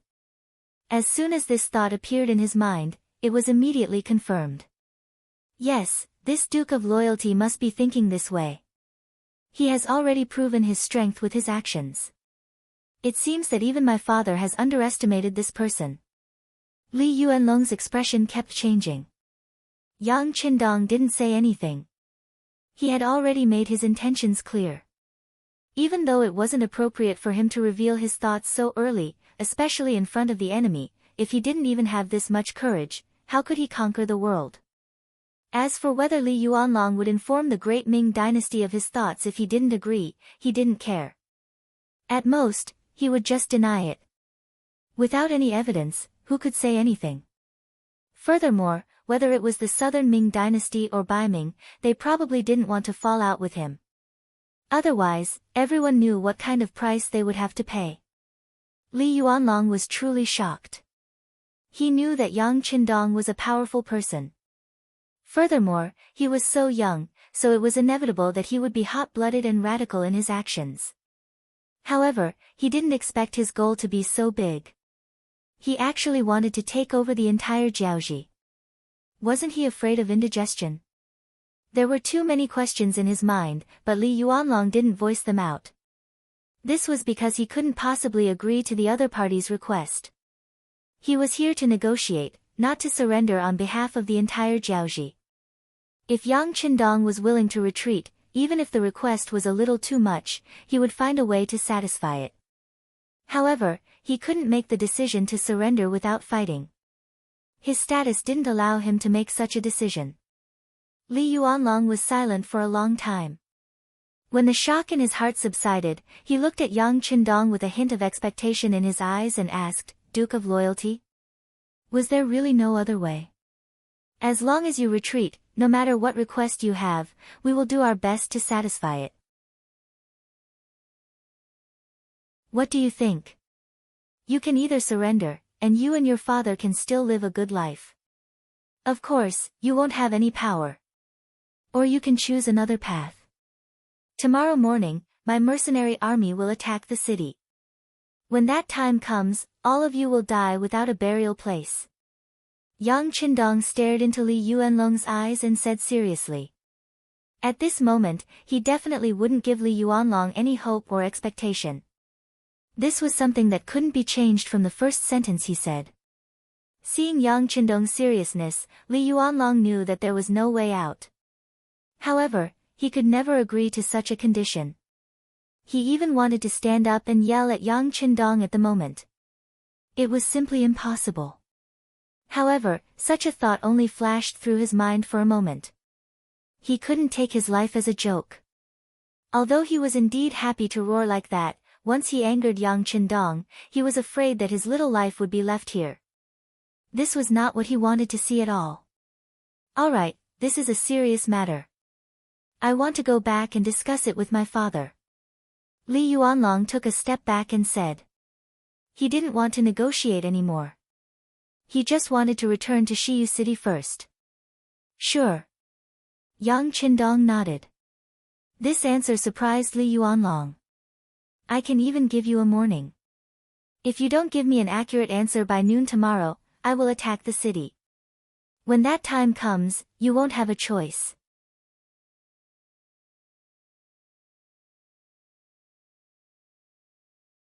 Chapter 527. He originally thought that Yang Qindong would not let him go so easily. Who would have thought that he would allow him to leave just like that? Was this confidence? Or arrogance? But no matter what, it was best to escape from this place. Li Yuanlong immediately stood up and nodded. "Rest assured, Duke of Loyalty, I know what to do." Li Yuanlong finally left. Until he left, Yang Qindong did not even stand up from his chair once. He only called for Tiger's mane outside the tent and asked him to send the Crown Prince of Jiaoji away. If he did not do so, Li Yuanlong would not be able to safely return to the city. Tiger's mane quickly returned. "Young master, I have sent him away." Returning to report was not the main reason. His main purpose was to ask about the negotiations and what the mercenaries were going to do next. Yang Qindong, who was very clear about Tiger's mane's thoughts, nodded lightly and then ordered, "Inform all the officers to attack the city at noon tomorrow." Yang Qindong was very clear that Li Yuanlong and his father, Li, would definitely not agree to his conditions. Surrendering without even putting up a fight. Even an incapable ruler would find it difficult to make such a decision, let alone the Li father and son who boasted of their abilities. But he still let Li Yuanlong leave. Perhaps only he himself knew the reason behind this. Yang Qindong did this intentionally. He wanted to set an example for others. He could give anyone a chance, but there was only one chance. If you did not grasp it, the consequences would be unimaginable. In this way, when other small countries used the same method on them, they would seriously consider it. As long as one small country surrendered without a fight, tonight's matter would not have been in vain. This was Yang Qindong's intention. He cared about the future and the situation in the future. However, Li Yuanlong, who couldn't see this, arrived at the foot of the city wall in a panic.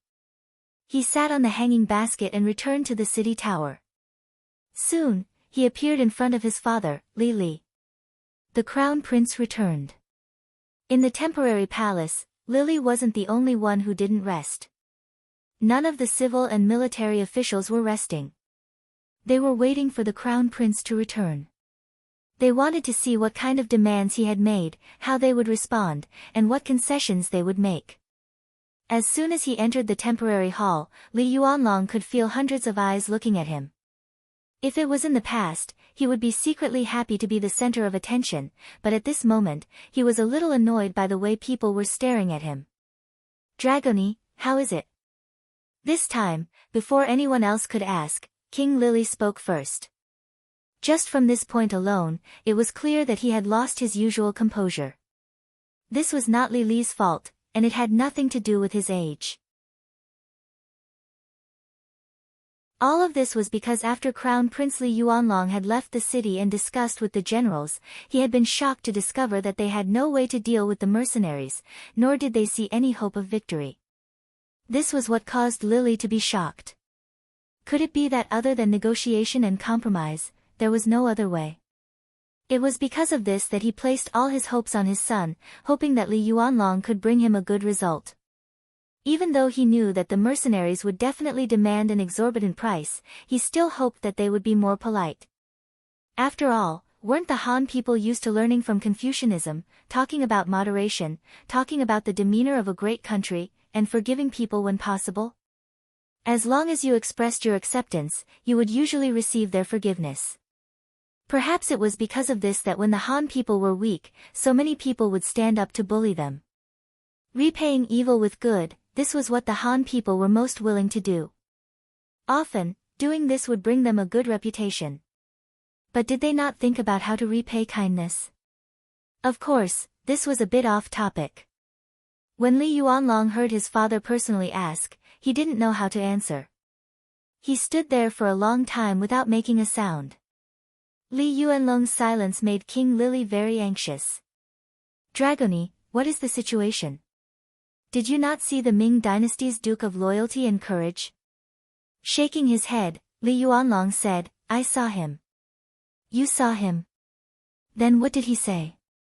Lily let out a sigh of relief, but seeing that Li Yuanlong didn't say anything for a long time, he couldn't help but say anxiously, did he put forward some harsh conditions? What is going on? Say something. Not only was the king anxious, but the other officials were also anxious, waiting for Li Yuanlong's answer. First, he took a deep breath. Perhaps he also knew that some things were unavoidable. Rather than not saying anything and letting everyone guess, he might as well say it openly. Perhaps before there was no way out, everyone could still unleash their potential and defeat the mercenaries. This prince saw him, and he only made one request. In the following time, Li Yuanlong described the process of his meeting with Yang Qindong in detail. His memory was quite good, and he didn't miss anything. But because of this, these words had a great impact on everyone. Perhaps no one would have thought that the other party's appetite was so big. At some point, King Lily had returned to his large chair, and his expression was terrifyingly ugly. The other officials weren't any better. Apart from a few low-ranking officials who were still whispering and expressing their opinions, some of the more shrewd and capable officials were silent, standing there with gloomy expressions. To them, negotiation was their only hope. As long as the other party could retreat, Jiaoji would have a chance to start over. As for what they would have to pay for this, there was nothing they could do about it. Who asked their enemies to be mercenaries, who asked them to send troops to Nanming first, and who asked the assassin called Mo Tua to be a Jiaoji citizen? Based on this, it was only right for them to pay a price, or rather, there was nothing they could do. But now, Yang Qindong wanted the entire Jiaoji, and this was something they didn't want to see. Killing people was nothing more than a nod of the head, not to mention the fact that they were the ones being killed. Now, they didn't even have a way out for themselves. How could they, who already felt wronged, accept such conditions? No, we can't admit defeat like this. Our military strength is more than 10 times that of theirs, and we can still fight. Chen Heijin, the famous general of the Jiaoji army, was the first to voice his opinion. Yes, we can't admit defeat. Even if we die in battle, we can't be scared to death. Another famous general of Jiaoji, Fan Yuhai, also expressed his opinion, and his opinion was the same as Chen Heijin's. With these two taking the lead, the military's opinion was very clear, and this brought hope to King Lily. How confident are you that you can defeat the mercenaries? Facing the king's question, the two generals looked at each other, then shook their heads in unison. After witnessing the might of the mercenaries' firearms, how could they still have the confidence to defeat their opponents? Then, How confident are you that you can defend the city? Although Lily was a little disappointed, he knew that this wasn't the fault of the two generals. The mercenaries were just too strong, completely beyond the strength of this era. It was like when the Qing dynasty fought against the Eight-Nation Alliance. No matter how many soldiers you had, when cold weapons faced hot weapons, you had no chance of winning. I don't know, but we have to defend it. If we really can't, we can use people to fill in the gaps. If the Southern Ming Emperor's decree arrives earlier, perhaps things will turn for the better. Fan Yuhai shook his head, then he gave everyone hope. That was, they still had outside help. Speaking of which, it was a little funny.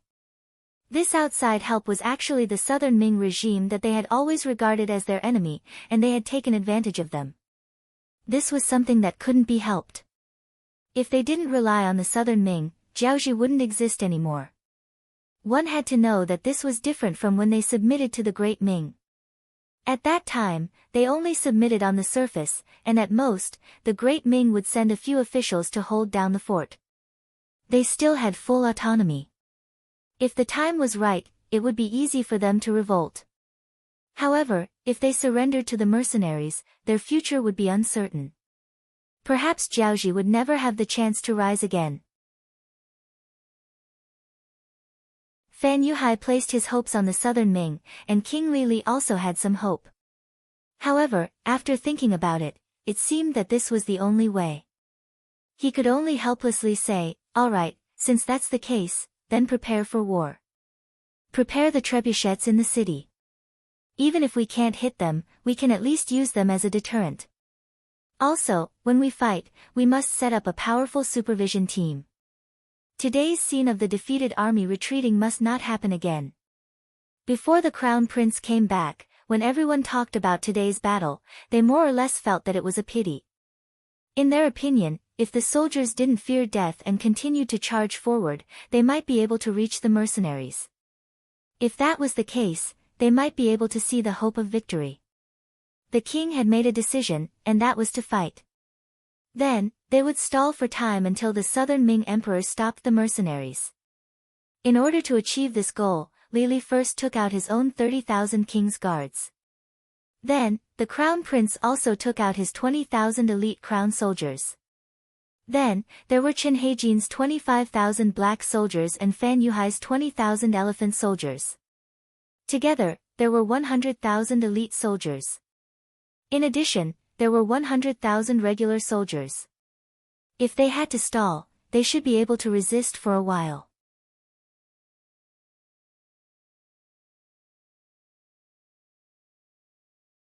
Chapter 528. The meeting lasted until late at night. Only then did the officials leave the temporary palace and head back to their temporary residences. It could be seen that every official who walked out of the palace had a dignified expression, but at the same time, there were some whose eyes flickered as if they were thinking about something. Among them, there was one whose face was gloomy all the way home. It wasn't until the door of the residence closed from the inside that he relaxed and sat down on the wooden chair in the study room with a plop. Then, he slowly exhaled a long breath of air. He sat on the chair as if his body had fallen apart. Even the kerosene lamp in the study was slightly lit. This was a habit of his. He liked to think in the dark. But this time, a ghost-like voice appeared beside his ear. Lord Chen, are you feeling very vexed? Who is it? Lord Chen stood up as if there was a spring installed under his butt. His face was filled with panic. Then, cold sweat dripped down his cheeks. It was no wonder he was so frightened. This was his residence, his study. It was the safest and most hidden place in his life. He was different from the other officials of Jiaoji. Most of them were outsiders. However, he was not. Chen Di was the imperial advisor of Jiaoji and also the magistrate of Shiyu City. After all, Shiyu City was his home ground. However, a stranger actually came in and out of this place that he thought was safe. His eyes were already used to the darkness. He saw a black shadow appear in front of him. There was no candlelight. This made the black shadow look even more sinister and mysterious. It was this feeling that made Lord Chen have goosebumps all over his body. It wasn't hard for him to imagine that if that person didn't want to talk to him, but wanted to make things difficult for him, or even kill him, then wouldn't he have already become a corpse that was gradually turning cold? Chen Di was so nervous. He looked like a hedgehog with spikes all over his body. It seemed like he would explode at any moment. The Black Shadow saw all of this. He chuckled, "Lord Chen, there's no need to make a fuss. I'm standing here talking to you in a friendly manner. I don't want to do anything to you. Isn't this already expressing my sincerity?" Sincerity my **s. At this moment, Chen Di really wanted to curse in his heart. But in the end, he did not say it out loud. Just think about it. Since the other party is standing there, doesn't that mean that they have already thought about all kinds of reactions I will have? And if I were to scream now, what kind of consequences would it bring? Chen Di, who would never put himself in danger, forced himself to calm down. In order to ease his nervousness and the fear in his heart, he purposely used words to calm the other party down. "Who are you? Why would he appear here? Could it be that you're not afraid that if I casually shout, the guards in the mansion will kill you?" No, no, no. Although he kept denying it, he was not nervous at all. The Black Shadow said, "Lord Chen is a smart man. Since he is smart, he will not seek death for no reason. Am I right?" Hiss. Chen Di sucked in a breath of cold air and sighed in his heart, "Sure enough, the other party already has the idea of killing me. Otherwise, he wouldn't make such a threat. If he wasn't prepared, he wouldn't be so relaxed." He lamented in his heart that he was still smart enough not to scream out loud. But at the same time, he had some guesses about the identity of the person who came. Someone would suddenly appear in front of him when the mansion was under siege. It seemed that he could guess who sent this person even if he used his toes to think. "You're a loyal man. Impressive. Lord Chen is indeed Lord Chen. You're also the smartest person in the Chen family. You guessed my identity so quickly. I wonder if you're interested in my arrival." The Black Shadow chuckled. His tone was full of admiration. "That shouldn't be a problem, right? Who else could appear here at this moment other than you all? I'm just curious. This is my mansion. I've been running this place for many years. Those who can get close to this study are all people I trust. So why are you here? Do you mind telling me who's secretly helping you?" Chen Di seemed to be curious, but in fact, he was testing the Black Shadow. It seemed that he wanted to get the answer he wanted from the Black Shadow. Ha! Another chuckle was heard. The Black Shadow continued, "All right, Lord Chen. You're a smart person, but don't think that others are fools. Do you think that I would casually reveal such a secret? Of course, you can understand it as money makes the world go round. Some people seem sincere, but it's only because they don't have enough bargaining chips to betray you. After all, as long as you have money, there are very few people and things in this world that can be rejected. Don't you agree?" Chen Di was speechless. Indeed, in this world, although money wasn't everything, it was still very useful in some things. For example, if you bribed your subordinates, some people would still betray you even if you used money. After all, Jiaoji was considered a feudal dynasty. In such a dynasty, people were divided into classes. Since there were classes, there would be unfairness. Some people had more money and power, while others had less. For those who had very little, when a large sum of money appeared, how many people would be able to refuse it? Knowing that there was no point in dwelling on this matter, Chen Di adjusted his mood and said, "All right, I won't ask this question. But since you suddenly appeared here, and in such a manner, I'm sure you have something that you need my help with. If that's the case, you may speak. Of course, I still want to remind you that before you speak, it's best to assess the situation in front of you. If your request is too excessive, I only need to shout outside and countless people will immediately rush in to take your life." Even at this time, Chen Di still didn't forget to threaten the other party. Or rather, He wanted to take the initiative in this matter. It had to be said that he was indeed a smart person. At least he knew how to use his advantage to do things. Unfortunately, this time, Qin Di was facing the Security Bureau's External Affairs team leader, Yang. This person was highly valued by Deputy Director Yang Qindong. At the same time, Yang Qindong had met him many times in private and even instructed him to teach many things. He wouldn't take such a threat seriously at all. As a member of the Security Bureau, they had always believed in a maxim, that is, wealth comes from danger. Many times, in order to complete a task, not only did they need to do a lot of foreshadowing before doing it, but they also needed to risk their lives at the last moment. Putting themselves in danger, going into the tiger's den, going to the tiger's den, and so on, these were all necessary experiences.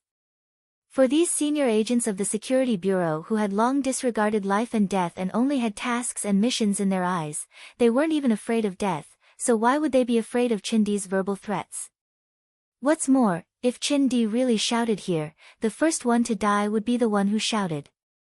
Therefore, in the face of Qin Di's obviously weak voice, Yang continued to laugh and said, "No. I said before that Master Chen is a smart person. You won't do such meaningless things. The most important thing is that if you shout, you will lose your life first, right? And there's no point in doing so. If you die, perhaps many people will be secretly happy. It will even be a shame for the entire Qin family. After all, who knows if we're fighting among ourselves because of the unequal sharing? You?" After Yang completely pointed out the matter, Qin Di's face became very ugly. He suddenly realized that the other party was a devil. The other party had already thought of everything. Compared to him, who was suddenly faced with such a predicament, there were too many factors that he didn't consider. Just as Yang said, Qin Di might not be afraid of death and could even shout loudly to attract the servants in the mansion, but in this way, not only would he die, but he might also die in a very stupid way. If others really thought that he was colluding with a foreign country and died because of the unequal sharing, wouldn't it cause trouble for the entire Qin family? Qin family was the second largest surname in Jiaoji, second only to Ruan family. They were even stronger than the currently family of the king. But unfortunately, 10 years ago, Chen Heijin had a disagreement with the family and announced his departure from the Qin family, and had begun to decline. Although he still had some influence among the civil officials, and it couldn't even be considered small. But there wasn't a single person in the military who could make a move. If a family could only control some public opinion and didn't have an effective military to support them, one could imagine how many restrictions they would face when doing things. Take Qin Di for example. Although he had some ability, was quite smart, and had the position of a court official, he could only be confined to this small piece of land in Xiyu City. This was the disadvantage of not having military power. Without anyone to support him, his words carried less and less weight. The entire Qin family's status in society became lower and lower, to the point that they were about to fall from being the second largest family. When that time came, there would be many people who would be willing to step on them. At that time, it would be the greatest test for the entire Qin family. Fortunately, a war suddenly broke out, and then the mercenaries came. After that, some of the actions against the Qin family disappeared. Of course, this didn't mean that those people had given up on the idea of sharing the benefits of the Qin family. Instead, when an even greater enemy appeared, everyone automatically ignored their threat and existence.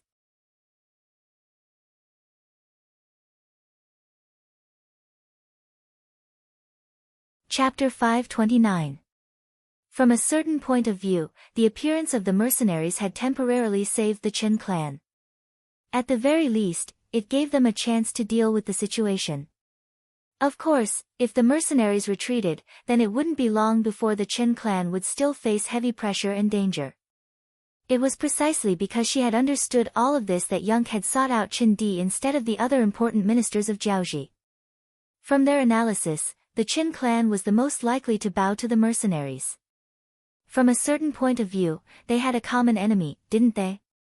Seeing that Qin Di was speechless, Skylark smiled like a winner and said, "Well, Lord Qin, you don't have to think too much. To be honest, I'm here to save you, don't you think so?" As soon as he said this, Qin Di knew that the other party had investigated him thoroughly. Under such circumstances, there was no point in saying anything else. He sighed and said, "All right, then say what you want to say. Let's see if I can do it." Yunk knew that Qin Di had come to the main topic. "It's very simple. When we attack the city tomorrow, we need your help. Our Duke of Loyalty said that no matter how strong a castle is, it's still afraid of being breached from the inside. You should understand what I mean. Of course, if you do this, when the city is breached, the Qin clan's bloodline will be preserved. What do you think? Isn't this a fair deal?" Yunk directly said that he needed him to cause trouble in the city. Qin Di was already prepared for this. After all, if it wasn't for this point, Yunk wouldn't have taken the risk to appear in front of him at this time. However, he was dissatisfied that Yunk only said that the Qin clan's bloodline could be preserved and didn't say anything about settling them down. This was different from what he had expected. When one needed help, shouldn't one have to pay a great price? A simple sentence like this, asking him to betray Jiaoji for the Qin clan's survival, was clearly a little too low of a bargaining chip. Therefore, he continued to argue, "Isn't this a little unfair? I have to take such a huge risk, and even be cursed by the people of the world, and all I get in return is to stay alive. This, of course, you won't just be alive. You can also form an army of 10,000. Of course, this army can be led by your Qin family, but when something happens, you still have to listen to the mercenaries. Yes, this is already the greatest concession we can make. You should know that with the powerful firepower of the mercenaries, even if you don't do this, Shiyu City will still be destroyed. At that time, the Qin clan won't even be able to survive. This isn't something Lord Qin wants to see, right?" Qin Di originally wanted to have a good talk, but when he heard about the powerful firepower of the mercenaries, his whole face turned ugly. Then he thought about how powerful the enemy they were facing this time was. Even if I don't contribute, it's only a matter of time before Shiyu City falls. When that time comes, will he blame himself for giving up the opportunity in front of him? Once his clansmen knew that there was a chance of survival in front of them, but he didn't fight for it, those people would definitely tear him apart. This was not a fair negotiation to begin with. Qin Di had too few chips in his hands. In the face of Yun Kei's threats and temptations, he quickly surrendered and had no choice but to agree to the other party's request. As for whether this would be dangerous or not, what kind of joke was this? If the city fell, would he not be in danger? Not to mention, if Qin Di didn't agree, he would probably die tonight. The night continued, but some people's mentality had already changed. After agreeing to Yun Kei's request, the two of them began to discuss the next day's battle. It was easy to imagine that with such a malignant tumor in the Jiaoji kingdom, which was already riddled with holes, the speed at which it fell apart would only become faster. The sky would eventually brighten. When time slowly passed and the Grand Supreme also hung up in the sky, a war that would destroy the kingdom was slowly unfolding. The weather today was good. The drizzle from before had long disappeared. The sun hung high in the sky, giving people a feeling of being roasted. It was as if it would make people sweat unknowingly. Of course, whether the sweat was really because of the hot weather or because of fear and nervousness depended on one's perspective. It was almost noon, but there was still no movement from the Jiaoji army in Shiyu City. This seemed to indicate their attitude. Yang Qindong, who was already mentally prepared, first ordered the army to start cooking. After lunch, when there was still 15 minutes to noon, the mercenaries started to move. They slowly approached the east gate tower of Shiyu City. About 3 li outside the east gate of Shiyu City, a huge dying temple made up of about 5,000 heads was standing there. This was left behind by the Jiaoji soldiers in yesterday's battle.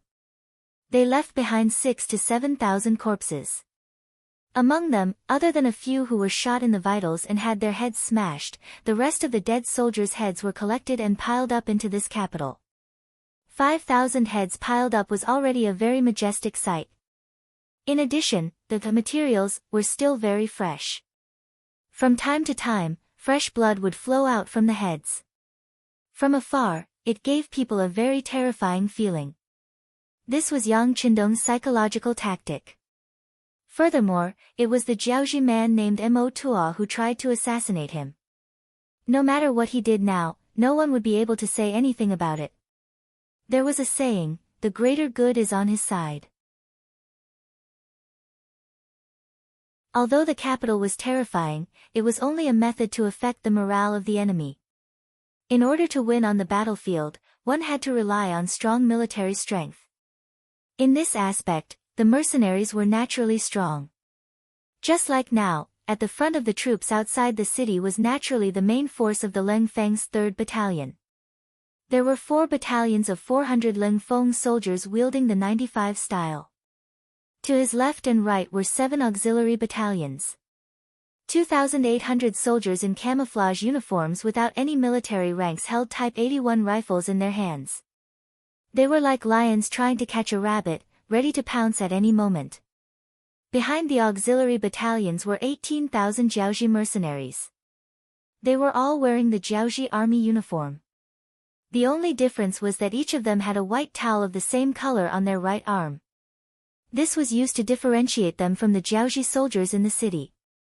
Behind the Jiaoji mercenaries were the 7 auxiliary battalions.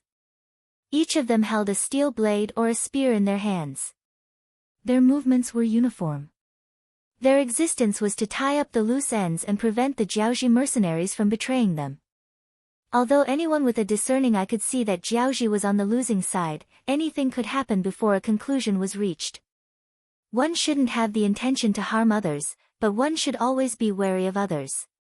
Behind the 3,000 temporary auxiliary soldiers, there were many figures in military green camouflage uniforms. There weren't many of them, only 100 or so. However, those who were familiar with the mercenaries knew that this was the core of the troop. In fact, this was also where Yang Qindong was at. Beside him, there was a platoon of Leng Feng soldiers, Wolf Fang Special Forces, Ghost Sniper Team, and the 1st and 2nd Guard squads. The battle was about to begin, but Yang Qindong didn't look at the situation in front of him. Instead, he squatted down and stroked a few pieces of military green metal equipment as if he was caressing a beautiful woman. If there were soldiers from later generations who could see this scene, they would definitely shout out, "This is a mortar." That's right, it was a mortar. Yang Qindong thought for a long time last night. In the end, he rejected the idea of taking out the huge cannons from the warehouse. However, he didn't do nothing. He still took out a new weapon like the mortar for today's battle.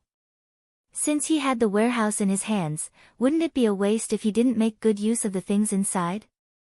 Whether it was the Leng Feng soldiers, auxiliary soldiers, or even temporary auxiliary soldiers, it wasn't easy to nurture these future Leng Feng soldiers.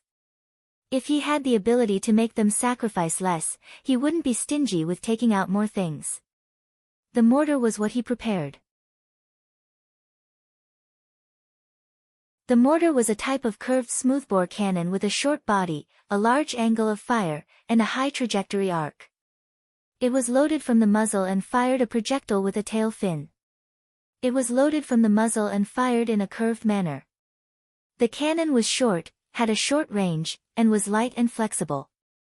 It could shoot targets behind cover. Since the invention of the mortar, it had always been an effective suppressive weapon to support and accompany infantry in combat. It was an extremely important conventional weapon for infantry. And Yang Qindong took out the 100mm mortar used by the active Chinese regiments. The 100mm mortar used by the active Chinese regiments was the caliber of the mortar. The total weight was about 100 kilograms, the maximum range was 8,000 meters, and the effective killing radius was about 20 meters. This type of mortar wasn't the largest caliber, nor was it the smallest.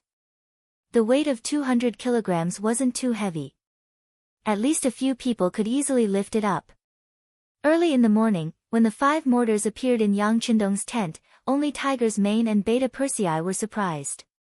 Fortunately, they had seen this kind of thing many times before. Since the young master didn't explain it to them, they naturally didn't ask anything. As for the others, when they saw that tiger's mane and beta persei didn't show the slightest surprise, they didn't ask. They all thought that this was originally arranged by the sixth young master. Yang Qindong could feel a trace of confusion in tiger's mane and beta persei's eyes, but he didn't explain. Didn't they all think of him as a god? Then he would continue to be one. In fact, he really didn't know how to explain anything.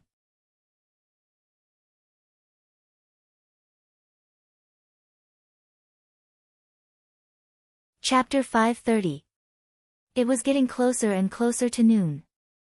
The east gate of the west side of the city was tightly shut. It was as though they would not budge no matter what happened. However, if one were to walk behind the east gate, one would see that there were many Jiaoji soldiers gathered there. Among them, there were elephant soldiers riding on elephants, black soldiers with darker skin than normal people, and the crown prince's soldiers and the king's guards. A total of 100,000 people were gathered outside the east gate. Due to the large number of people, the line was already 10 miles from the city center. This was the Jiaoji army's tactic. Once the battle started, they would use the human wave tactic to charge out. As long as they could reach the mercenaries, they would see the hope of victory. As for the 150,000 Jiaoji soldiers, 50,000 were left in the city to protect the trebuchets and maintain order in the city. The other 100,000 were at the north and south gates, waiting for the elite Jiaoji soldiers to charge out so that they could surround them from the sides. In short, they wanted to use their advantage in numbers to fight to the death with the mercenaries. Inside the east gate, 10,000 crown prince's soldiers were ready to charge at the front lines. Behind them were 10 moving metal chariots. Inside the chariots were some strong men who used their legs to help them move. In the eye sockets of the chariots, there were 20 crossbowmen who were ready to fire at any time. These were the defensive measures that the Jiaoji army had come up with in a short period of time to counter the fire of firearms. Whether it was the metal chariots or the metal shields, once they could block the bullets, the soldiers behind would have more chances to charge forward and engage in close combat. With this, the Jiaoji army had a chance of victory. The Jiaoji army had made their final preparations. The mercenaries outside the city were also checking their guns and ammunition for the last time. Compared to the nervous Jiaoji soldiers in the city, they were more excited. This was a battle that could wipe out a nation. The sixth young master was watching them from behind. Every soldier had a chance to perform. Everyone wanted to achieve merit in this battle and return to Qiqian City with their medals to receive the congratulations of their family and friends. However, there was one thing that puzzled Luo Pe, the commander of the 2nd Cold Front Regiment. That was why the sixth young master didn't order them to attack the city. He only ordered them to guard the area 2 li in front of the city gates and surround the area in a fan shape. Commander, what is the sixth young master's intention? Will they be able to charge out if we guard like this? 3rd Battalion Commander Kong Chuanshin came to Luo Pe's side and asked in confusion. Clearly, he was also confused about the formation. Of course, Luo Pe would not say that he did not know how the sixth young master arranged it. As a superior, he glared at Kong Chuanshin and said, "Return to your commanding position." Do you need me to say more about obeying orders? Kong Chuanshin reluctantly returned to his position after being given the cold shoulder. He raised his head and looked at the sky. He seemed to be looking at the sun to see if it was noon. Just as he was about to do that, a few huge flames streaked across his pupils.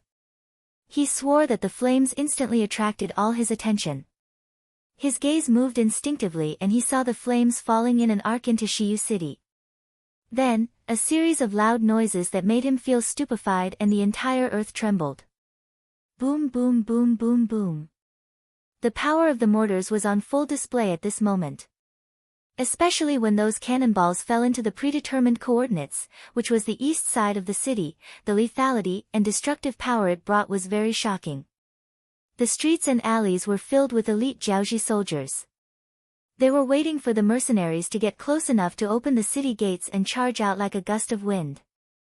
Although such an attack would inevitably result in some casualties, who wouldn't die in a war?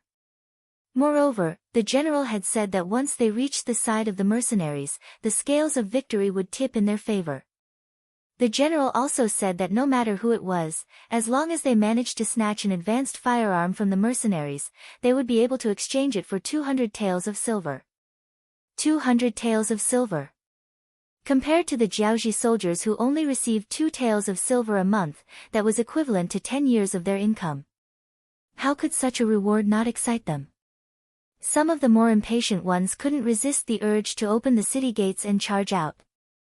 The saying, "A man will die for wealth," was vividly displayed at this moment.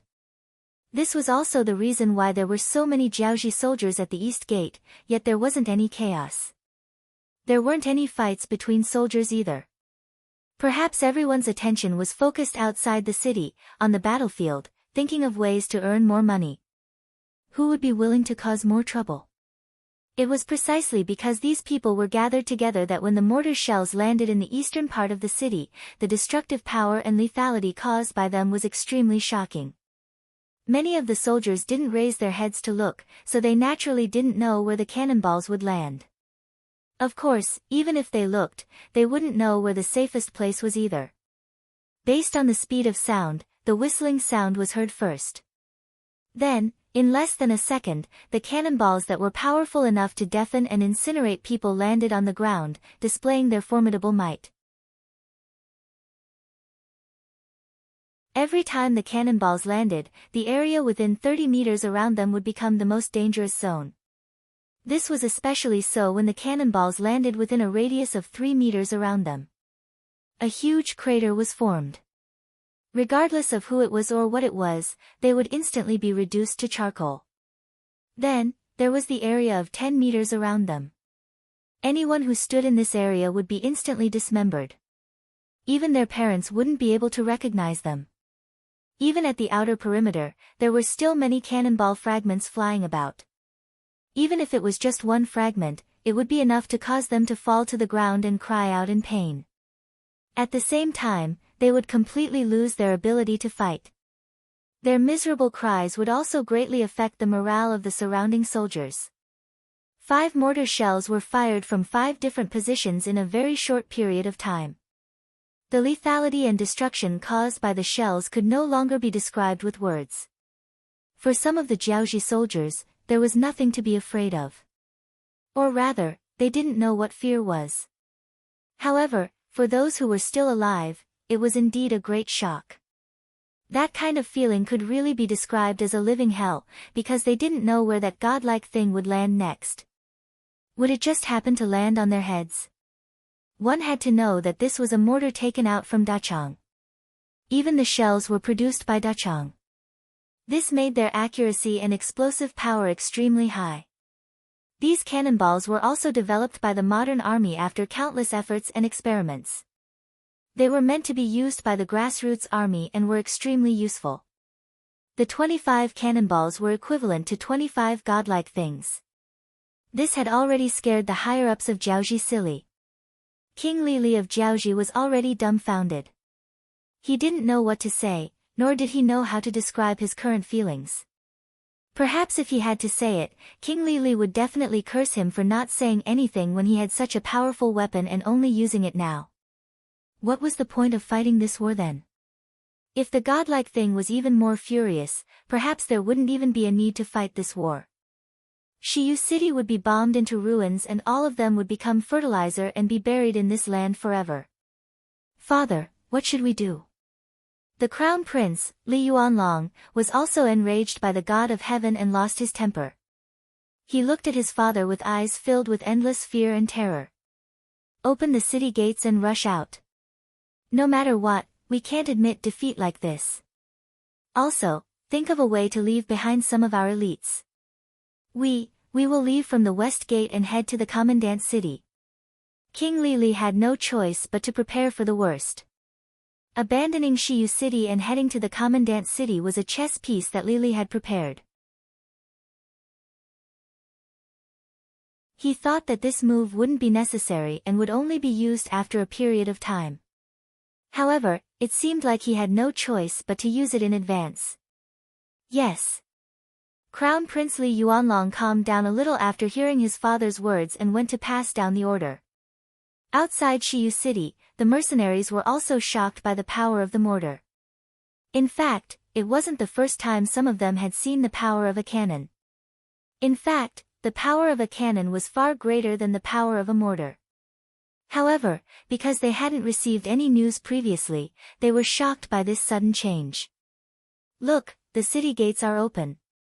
The Jiaoxi soldiers are about to rush out.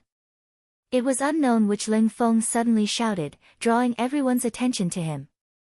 As the commander of the 2nd Regiment, Luo Po's ears were still buzzing. No matter what, the fact that he was able to take on the role of a regiment commander was enough to prove his high mental fortitude. Therefore, when he saw that the city gate was open from the inside, he began to shout loudly. At the same time, he also gave an order, "Everyone, get ready.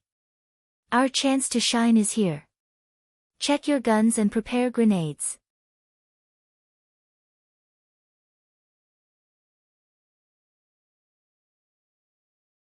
Chapter 531. The order was passed down one by one. Soon, a main battalion of the Cold Vanguard Battalion and 7 auxiliary battalions raised their guns and aimed at the Jiaoxi soldiers coming out of the city. It had to be said that elites were indeed elites. Regardless of whether it was the Crown Prince's guards holding shields or the King's guards moving out of the city, they did not panic as they exited the city. It was as though the cannon fire did not affect them too much. That was the truth. The cannon fire landed on the east side of the city. As the guards at the city gate, they were not affected much, but the sound of the explosion was slightly louder. They were not affected too much, so the moment they walked out of the city, they appeared to be in an orderly manner. In fact, there was even a dignified aura that was revealed. They want to use their shields and carts to defend against our firearms? The political commissar of the Cold Vanguard 2nd Battalion, Kang Jia, looked at the formation of the Jiaoxi soldiers and said emotionally. Prepare to fire the rocket launchers. Commander Luo Po only glanced at them casually before making the necessary arrangements. He wanted the enemy to know how laughable their carts and shields were in front of mercenaries. Of course, this was only preparation for the worst. After all, rocket launchers could not be considered a conventional weapon due to the limited production capacity of Qiqian City's munitions factory. It would be best if they could use them sparingly. Let's get them to fire first and see what happens. Luo Po did not immediately give the order to fire the rocket launchers. Instead, he gave the order to fire first. He wanted to see if the shields and carts could really defend against bullets. The Cold Vanguard Battalion and the auxiliary soldiers who had been itching to attack for a long time were waiting for their commander's order. After the order was given, a series of gunshots rang out. Bronze-colored bullet shells were scattered everywhere. The bullets that were shot out also hit the iron shields and iron carriages that came out first. The Jiaoxi soldiers who were well prepared in this aspect performed well in the face of the bullets. Other than a few shield-wielding soldiers who accidentally exposed their heads, most of the Jiaoxi soldiers were able to block this wave of attacks and did not suffer any damage. General Fan Yuhai, who was standing behind Iron Shield, was overjoyed when he saw the results of the battle. He took the opportunity to loudly encourage his soldiers. Very good. Everyone should have seen it. Their guns are useless against us. Listen to my orders. Advance. Needless to say, the faces of the Jiaoxi soldiers were filled with excitement. They were still worried that their shields wouldn't be able to withstand the seemingly omnipotent muskets, but after seeing that their shields were actually effective, the soldiers' morale was boosted, and following a loud yell, their footsteps seemed to have become a lot more relaxed. With these shield soldiers and metal chariots blocking the front, more and more Jiaoxi elites charged out from the city. They moved forward slowly while preparing for a full-scale assault. The shields were made of pure pig iron, and their thickness of nearly 10 centimeters made them impervious to long-range bullets. However, at the same time, it also increased the weight of the shields, causing their movement speed to become extremely slow. Even so, they continued to work hard. At least they saw the hope of success. Sure enough, it can block bullets, Wang Yao said. 2nd Regiment Commander Luo Po looked at the scene in front of him and frowned slightly. However, he quickly relaxed. Regiment Commander, can we use the rocket launchers to blast them away? Political Commissar Kong Jia asked worriedly. There's no rush. Let's wait for more of them to come out. Political Commissar, didn't you see that the 6th Young Master's side had stopped firing? Hee. Luo Po was very relaxed when he spoke of this. Clearly, everything that happened before his eyes was within his expectations. Political Commissar Kong Jia wanted to say something, but when he heard that even the 6th Young Master's side had stopped moving, he nodded in realization. It seemed like the 6th Young Master wanted to eliminate the main force of the Jiaoji army outside the city. If they used the rocket launchers now, it would only scare them away. Once they entered the city, it would be much more troublesome to start a street fight. After the regiment commander and political commissar understood everything, the mercenaries naturally quieted down. However, this silence was only the calm before the storm. The Jiaoji army naturally didn't know about this. Even the commanding general, one of the famous generals of Jiaoji, Fan Yuhai, didn't think too much about it. In his opinion, the mercenaries must be helpless against such a strategy. Next, it was time for him to show off his skills. As for why the so-called God's Fury didn't appear, it was very likely that the enemy had used up all their ammunition. One couldn't blame Fan Yuhai for thinking this way. Even though he was a famous general, when faced with unknown advanced firearms, his imagination was pitiful. The Jiaoji army was still accelerating their formation. They were continuously sending out large numbers of soldiers outside the city in preparation for the final battle. When this news was sent to the temporary palace in the city, King Li Li and Crown Prince Li Yuanlong couldn't help but sigh in relief. When the artillery shells landed and started to wreak havoc in the city, they really thought that the situation was over. Their hearts couldn't help but turn cold. However, the sudden change in the battlefield gave them new hope. Good. Inform General Fan and General Chen to do as they please. As long as we can defeat the mercenaries and take the advanced firearms in their hands, it will be worth it no matter what price we have to pay. He was afraid that the two generals at the front wouldn't be able to give it their all. At this moment, King Li Li gave them a lot of power. However, King Li Li didn't know. Perhaps he had placed all his attention on the battlefield in the east of the city. He didn't know that in the west of the city, there was a faction opposing him that was growing. The master behind this faction was the minister of the imperial court and the minister of the west of the city, Qin Di. Last night, he'd said that he'd come to an agreement with Yun Quebec. No matter if it was for the sake of his own survival or for the sake of the Qin clan that stood behind him, he didn't have a path of retreat now. It was either death or destruction, so he would naturally choose the death of others. After Qin Di made his decision, the advantages he had gained from managing the west of the city for many years were finally revealed. After he gathered some of his trusted subordinates and Qin clan members, he raised the slogan of opposing King Li Li. He claimed that it was because of King Li Li's arrogance that he sent people to assassinate the Duke of Zhongdan of the Great Ming Dynasty that the entire Jiaoji kingdom was in danger. If they wanted to resolve this matter and survive, there was only one way. That was to overthrow King Li Li and build a new kingdom in the Jiaoji region under the leadership of the mercenaries. In order to gain everyone's support and trust, Qin Di even told them that he had met with the mercenaries and that they had agreed to let him build an army of 10,000. There was no other way. Although most of the people were trustworthy, their opponent was King Li Li. Who knew if there would be a snitch? As expected, after Qin Di said that he had met with the mercenaries, the restless crowd quickly calmed down. As an opponent, the mercenaries were very terrifying. But once they became friends, this fear would no longer appear on them. Instead, it would become a great help, wouldn't it? Rather than saying that they trusted Qin Di, it was more accurate to say that they trusted the mercenaries. But no matter what the outcome was, these people had been successfully instigated to defect. The first thing they did was to target the catapults that were everywhere in the city. The catapults were one of the most advanced and commonly used long-range projectile weapons of that era. They were originally prepared to deal with the mercenaries that entered the city. When the huge rocks suddenly fell from the sky, although they would suffer losses, the mercenaries wouldn't be in a better situation. This thing was also what the City Security Bureau's Foreign Affairs Division, Skylark, and the others were afraid of. After receiving the 6th Young Master's order, they decided to remove this danger first. This also made Qin Di and the others valuable to be used. With these people's response and their subordinates, the 10,000 Jiaoji soldiers were quickly under their control. Then, they charged towards the catapults in the city and began to destroy them. King Lili didn't know about this.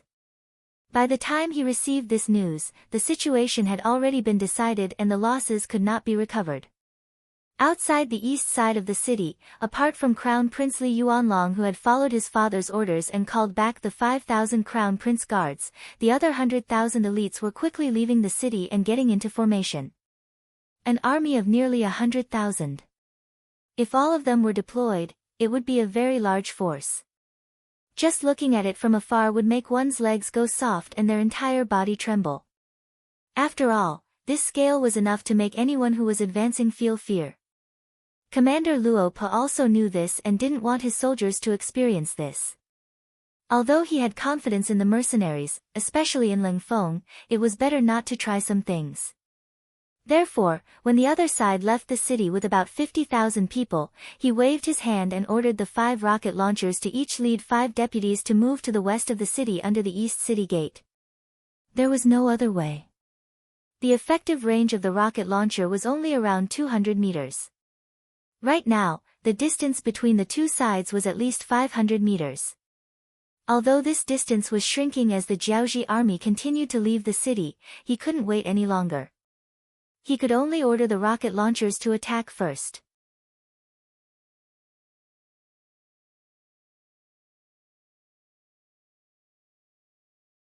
Chapter 532. A total of 30 people left the group and charged forward. This scene was witnessed by the commander of the Jiaoji army, General Fan Yuhai. Although he did not know what these people were doing, his instincts told him that they were up to no good. However, even though he knew this, he did not have any better ideas. After all, the movement speed of the Iron Shield soldiers was too slow. If he sent other people to charge forward, they would be met with countless musket fire. It was no different from seeking death. The only thing he could do now was to wait and see what the other side was going to do. Of course, if the other side really rushed to 100 meters away from him, then the crossbowmen in the iron carriage would be able to play their role. Those crossbows had been heavily modified and could shoot up to 130 meters away. Within this distance, they were the kings of existence. Obviously, the rocket launchers had a range of 200 meters, so they definitely wouldn't rush into the range of 130 meters. When the distance reached 180 meters, they took the initiative to stop. Then, they put the rocket launchers on their shoulders and prepared to fire the rocket launchers. What are they doing? Seeing this scene, the Jiaoji soldiers could not help but stop in their tracks. Even the Iron Shield soldiers and Iron Chariot soldiers did the same. Before figuring out the enemy's goal, no one would foolishly charge forward. Under everyone's gaze, the 5 soldiers with the rocket launchers launched their unique attack. Boom boom boom boom boom, 5 strong lights flashed, and in less than 2 seconds, they were accompanied by a series of loud rumbling sounds. In the front row of the Jiaoji army, the Iron Shield soldiers were engulfed by the powerful force of the rocket launchers and fell to the ground. Even 2 out of the 10 iron chariots were hit. The instantaneous high temperature and the aftermath of the explosion turned the iron chariots into fiery red chariots. The Jiaoji soldiers inside were turned into roasted ducks. No! Seeing how powerful the rocket launcher was, Fan Yuhai, who was hiding behind the Iron Shield soldier, screamed in pain. As if to prove his cry, a series of gunshots were heard. The Jiaoji soldiers who were not protected by the Iron Shield soldiers became the targets of the mercenaries. As the bullets flew, the the Jiaoji soldiers fell to the ground one after another. Boom boom boom boom boom. Another wave of rocket launchers was launched, and the shield-wielding soldiers were sent flying into the air. 2 more armored vehicles were hit and turned into scrap metal. More and more Jiaoji soldiers were exposed and became the targets of the mercenaries. Every moment, every breath, every second, the Jiaoji soldiers would lose their lives. The scales of victory on the battlefield seemed to be tilting in their favor. All troops, attack! Fan Yuhai, who was protected by a group of personal guards, saw more and more soldiers being shot.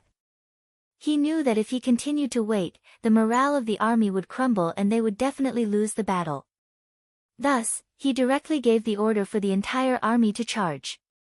Fortunately, there was only a distance of 500 meters between the two sides. As long as they were fast enough, there was still a chance for them to reach the mercenaries. If that was the case, the situation would very likely develop in their favor. Retreat. Seeing that the Jiaoji soldiers had launched their attack, the rocket launchers who originally wanted to continue the fight hurriedly retreated. They formed a group of 6. After countless rounds of training, the speed of their retreat was so fast that the pursuing Jiaoji soldiers could only look on in the dust. Furthermore, if they wanted to continue the pursuit, they would have to face the rain of bullets. Yes, it was a rain of bullets.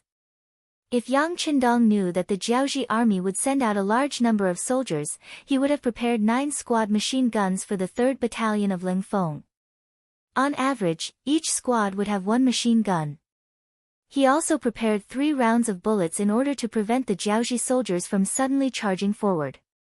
As such, the soldiers of the Jiaoji army surged forward like a tidal wave, and what welcomed them was a torrent of bullets. When the squad machine guns fired at a rate of nearly 1,000 bullets per minute, the charging Jiaoji soldiers fell to the ground in droves. This attack greatly suppressed the momentum of the Jiaoji soldiers charging forward. No one was unafraid of death. So what if they were elite soldiers? With the help of the squad machine guns, the charging momentum of the Jiaoji soldiers was greatly suppressed. This caused the 2 generals, Fan Yuhai and Chen Heijin, to have a pained expression. Chen Heijin's eyes were filled with tears when he saw his elite black soldiers charge forward crazily and fall to the ground one by one, unable to stand up again.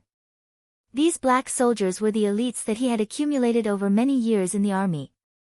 With them, he was able to achieve what he wanted. It was only because of them that the Jiaoji army dared to go against the southern Ming Empire and even interfere with their internal affairs. But now, under such a large number of deaths, how could Chen Heijin, as a general, not feel heartache? Get me an elephant. I want to go into battle personally. He could not watch the deaths in his hands. More importantly, he could not even get within 200 meters of the enemy. At this moment, Chen Heijin was furious. Not only that, he even made the decision to go into battle personally. General. Naturally, some of Chen Heijin's personal guards wanted to stop him. However, Chen Heijin, who was in a killing frenzy, would not listen to his subordinates' advice. He shook his head and walked towards an elephant. 20,000 war elephants. This was the strongest force that the Jiaoji army had. It was also the only chance of victory. After all, elephants had thick skin and flesh. Perhaps they were the only ones that could ignore the bullets and charge into the mercenary camp. Chen Heijin climbed onto the back of the elephant. He had already placed a chain around it to ensure that it would not fall off if it moved. Then, he waved the long sword in his hand and shouted the word, "Kill." Chen Heijin led 20,000 elephant soldiers and tens of thousands of black soldiers in a suicidal charge. Thump thump thump thump, the heavy elephant body stomped on the ground, bringing with it a series of rumbling sounds.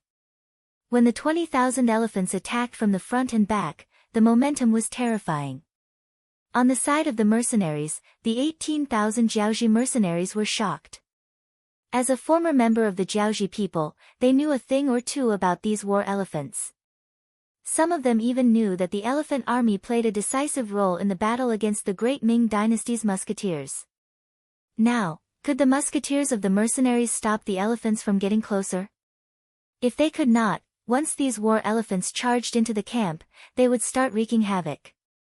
Once the rest of the Jiaoji army charged in, would they still be able to win? It was no wonder that the Jiaoji mercenaries were so afraid. After all, the mindset of first sight is the most important thing could affect a person. While they were worried, the remaining 6 iron chariots of the Jiaoji army started to move forward. The thousands of iron shield soldiers who had regrouped were moving behind the elephant army. They looked like they were going to take advantage of the situation and charge forward. This was the real attack. The Jiaoji army was unleashing their last bit of potential. It was not an exaggeration to say that if they could withstand this wave, the Jiaoji army would not be able to fight anymore. On the other hand, if they could not withstand this wave, the mercenaries would be completely defeated. Don't be afraid of wasting bullets. Fire as hard as you can. Grenade squad, concentrate all the grenades. When they get close, blast them. The 2nd Regiment commander of the Cold Front, Luo Pe, shouted. At the same time, he ordered the 5 rocket launchers to prepare for attack. Battalion commander, shouldn't we stop for a while? The machine guns used by our 9 squads are all red. If this continues, I'm afraid they will be scrapped. Company Commander Tian Su came to Battalion Commander Kong Chuanshin's side and said anxiously. The squad machine guns were their treasures. They could not waste them after just one use. That would be the biggest waste. Battalion Commander Kong Chuanshin only hesitated for a moment before nodding. All right, since that is the case, let's rest the machine guns first. Everyone, switch to the 9-5, continuous fire style. At the same time, be prepared to retreat. Kong Chuanshin hesitated for a while before saying the last sentence. This battle was indeed enjoyable. However, the Jiaoji elites were elites after all. Their fearless charging style had truly frightened them. The distance between them and the Jiaoji elites was getting closer and closer. Once they got close, no matter how good they were at fighting, they would not be able to gain the upper hand in a chaotic one-on-one battle. Furthermore, the Cold Vanguard was a treasure. If the Cold Vanguard suffered heavy losses because of this, he wouldn't know how to answer to the others. If that really happened, his position as a battalion commander would come to an end. Company Commander Tian Su hesitated for a moment when he heard Battalion Commander Tian Su say to be prepared to retreat. However, he quickly understood. Retreating did not mean admitting defeat. It was just a strategy. Just like what the 6th young master said, only by preserving one's strength would one be able to effectively defeat the enemy. If one died, then what was the point of fighting? Company Commander Tian Su went to pass on the order. Kong Chuanshin held the 9-5 style in his hand and fired a dozen more bullets. At least a few Jiaoji soldiers died under his gun. Even a charging Jiaoji war elephant had more than one bullet embedded in its right front leg. It fell to one knee with a loud thud. While the Jiaoji soldier on it was flung away, it also brought a lot of resistance to the charging elephants behind it. However, only a small number of elephants fell to the ground. It was not enough to stop the charging momentum of the main force of the Jiaoji army. In front of the silver-armored war elephants, the power of the bullets was indeed weakened by a lot. Especially after the number of war elephants reached tens of thousands, the pressure on the mercenaries who only had a little more than 3,000 soldiers with firearms obviously increased.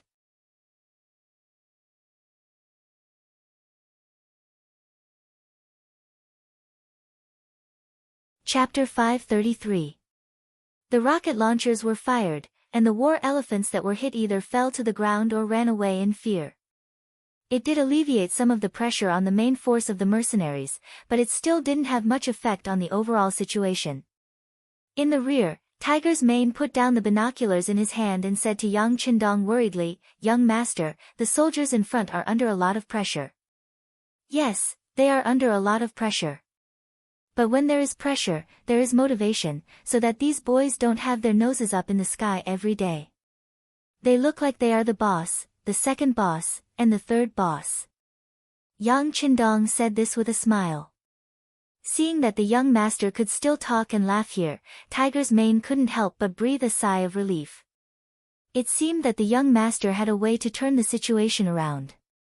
Okay. Sure enough, when he saw that the war elephants were less than 150 meters away from the cold front, Yang Qindong finally stopped joking. Instead, he said to the first and second guards who were still standing in front of the 5 mortars, "Prepare to fire, adjust the distance to 50 meters behind the war elephants." Although when the distance was close, the mercenaries still had a wave of grenades in their hands to attack.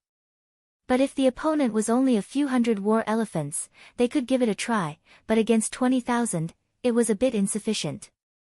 And if the war elephants really rushed into the mercenaries' team, the consequences would be unimaginable, and it was not something that Yang Qindong wanted to see.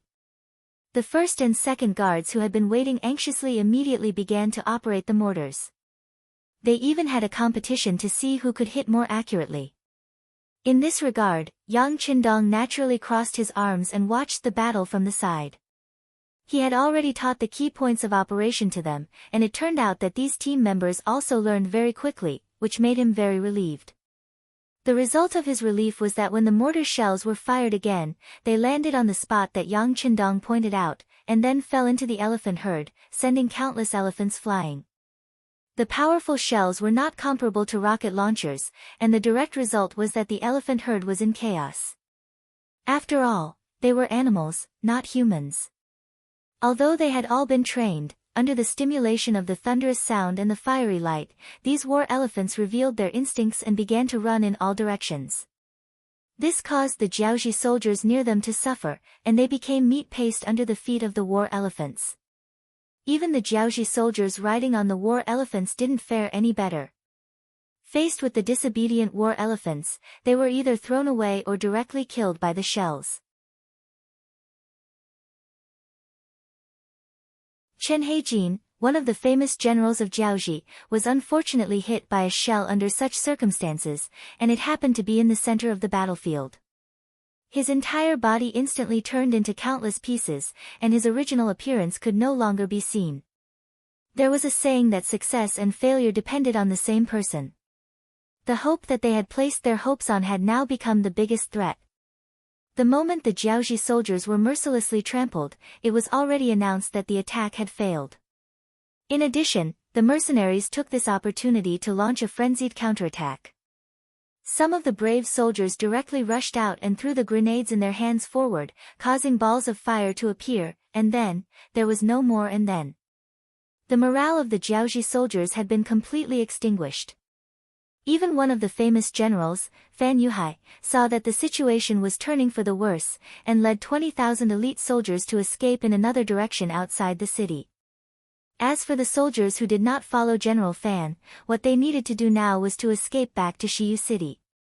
It seemed that this was the only way to ensure their safety. However, at a time like this, where could there be a safe place? It was the same in Shiyu City. After Chindi led his subordinates and the Qin clansmen to destroy all the catapults in the city, they didn't face the attack of the Jiaoji army. Instead, they were ignored and ignored. After the news of the defeat at the front lines had spread, even King Li Li and Crown Prince Li Yuanlong had escaped Shiyu City under the protection of the Crown Prince's 5,000 guards, and were heading towards the commandery city. The king and Crown Prince had escaped, and so had General Fan. General Chen had died in battle, and the soldiers below him were like headless flies. Who would care about what Chindi was doing? Especially the 100,000 Jiaoji soldiers who were waiting at the north and south of the city. They were like abandoned children, and no one cared about them. According to the original plan, when the 100,000 elite Jiaoji soldiers charged from the east of the city, the 100,000 soldiers of the Jiaoji soldiers would charge out from the north and south gates, and cooperate with the main force to attack the mercenaries' camp. After all, they had the advantage in numbers. However, the moment the mortars were fired, the ordinary Jiaoji soldiers were afraid.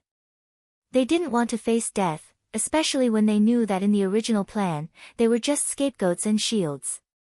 It was normal for them to hesitate for a while. It was the hesitation of the generals that caused the soldiers below to react. When the order was given to open the city gates and charge at the mercenaries, they didn't want to do it. It wasn't a collective strike, but at least most of the people with brains stood in place and didn't move.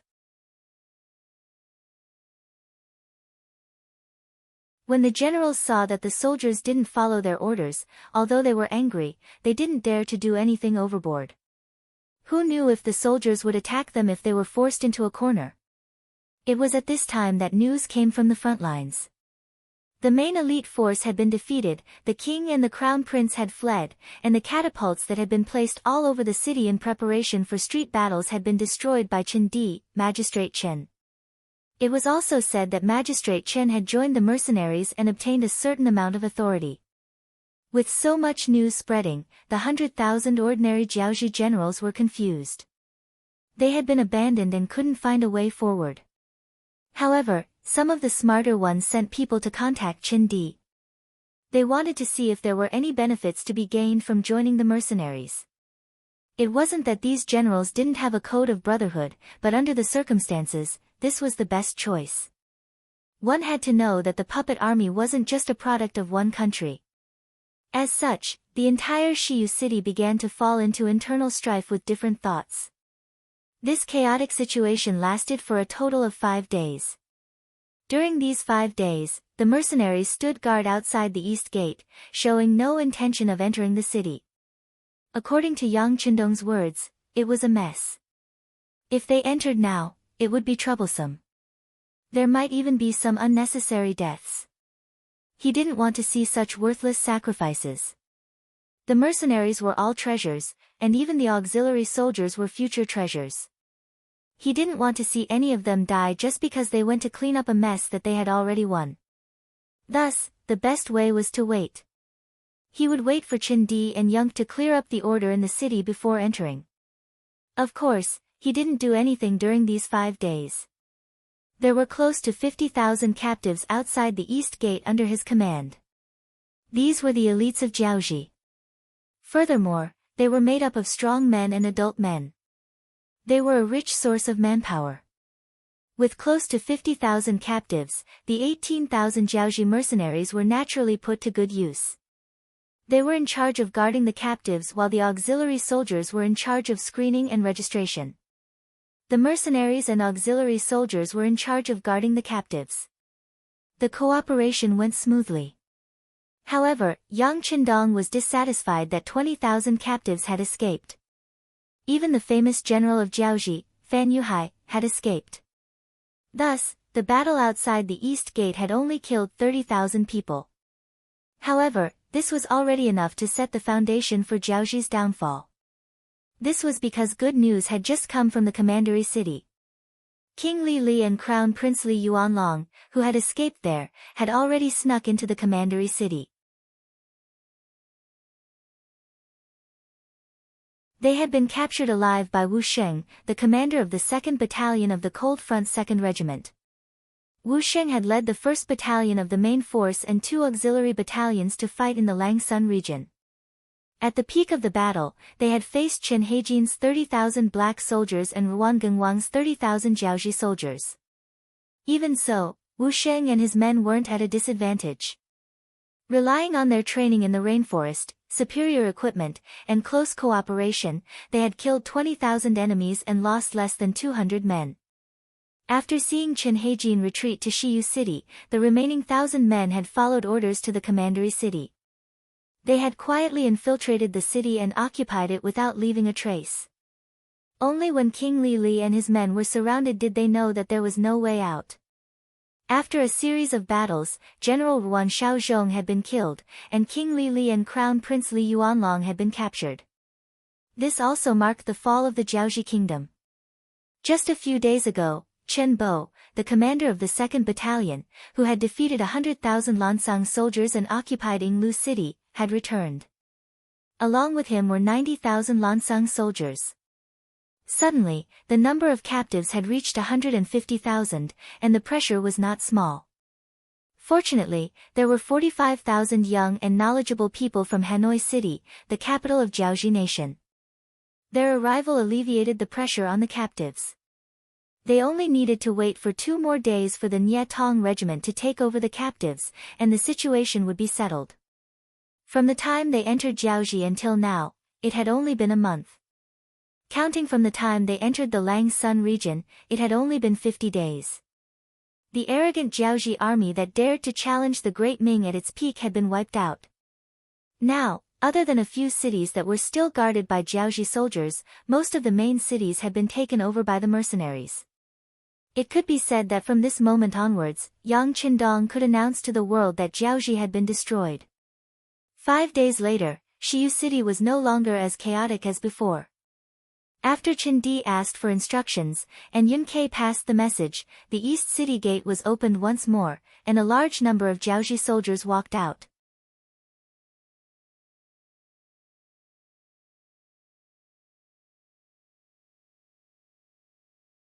Chapter 534. Just this number alone amounted to about 100,000. All in all, there were a total of 250,000 adult male captives. Once they were sent to Qiqian City, it would greatly reduce the manpower pressure there. Yang Qindong could finally breathe a sigh of relief. 3 days later, Commander Nye Tong of the Navy led 10,000 men to Shiyu City and began to take over the 250,000 captives. They would be sent out of Jiaoji to Qiqian City in 3 batches. The overall situation was set. Another 3 days later, the envoy from Jiaoji to southern Ming and the imperial unit Kai Gu finally appeared outside Shiyu City. Speaking of which, it was quite tragic. Along the way from Nanjing, they had encountered all sorts of problems. For example, they had encountered horse bandits 5 times and were besieged by disaster victims. Although their lives were not in danger in the end, it had greatly hindered their progress. As such, they had only just arrived outside Shiyu City when they realized that the main army of Jiaoji had been annihilated. Not only that, even the king and crown prince of Jiaoji had been captured alive. They were unable to accept this outcome. They had said that they were here to announce the imperial edict for the Duke of Loyalty to withdraw from Jiaoji, but now, it seemed that they had been dreaming. When Yang Qindong received news of the arrival of Zhu Qizhen's envoy, he was waiting in the temporary palace of Shiyu City to meet with Li Li and Li Yuanlong. Thus, when he heard Tiger's Mane's report, he casually said, "Arrange for them to stay in an inn in the city first. It won't be too late to meet them after I'm done with the matters here." This was not Yang Qindong being arrogant. Now that someone had come to beg them, wouldn't they be looked down upon if they did not act appropriately? Tiger's Mane nodded and retreated to handle the matter. At this moment, King Li Li and Crown Prince Li Yuanlong had already been escorted in under the supervision of a few members of the First Guard. Along with them was the commander of the 2nd Battalion of the Leng Feng Regiment, Wu Sheng. Wu Sheng could be considered to have started following Yang Qindong rather early. He had been by Yang Qindong's side ever since they were in the Yang residence in northern Ming's capital. Although they were both battalion commanders, there was still a difference in their relationship. This Wu Sheng belonged to the category that was closer to the 6th young master. For example, although in terms of official position, he was not as high as 2nd Regiment Commander Luo Pe, but in terms of personal friendship, there were some things that Luo Pe could not casually say, but Wu Sheng could. "Thank you for your hard work," Yang Qindong said with a smile when he saw Wu Sheng, who was wearing a camouflage uniform and had the insignia of a major. "Not at all." A silly smile appeared on Wu Sheng's face, but it quickly turned into a serious expression.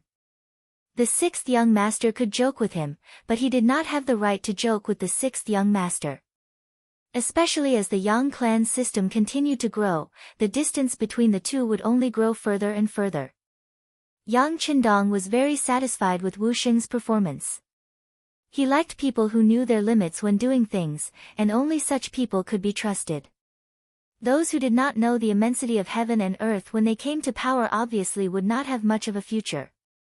When his gaze shifted from Wu Sheng to Li Li and Li Yuanlong, Yang Qindong could not help but chuckle.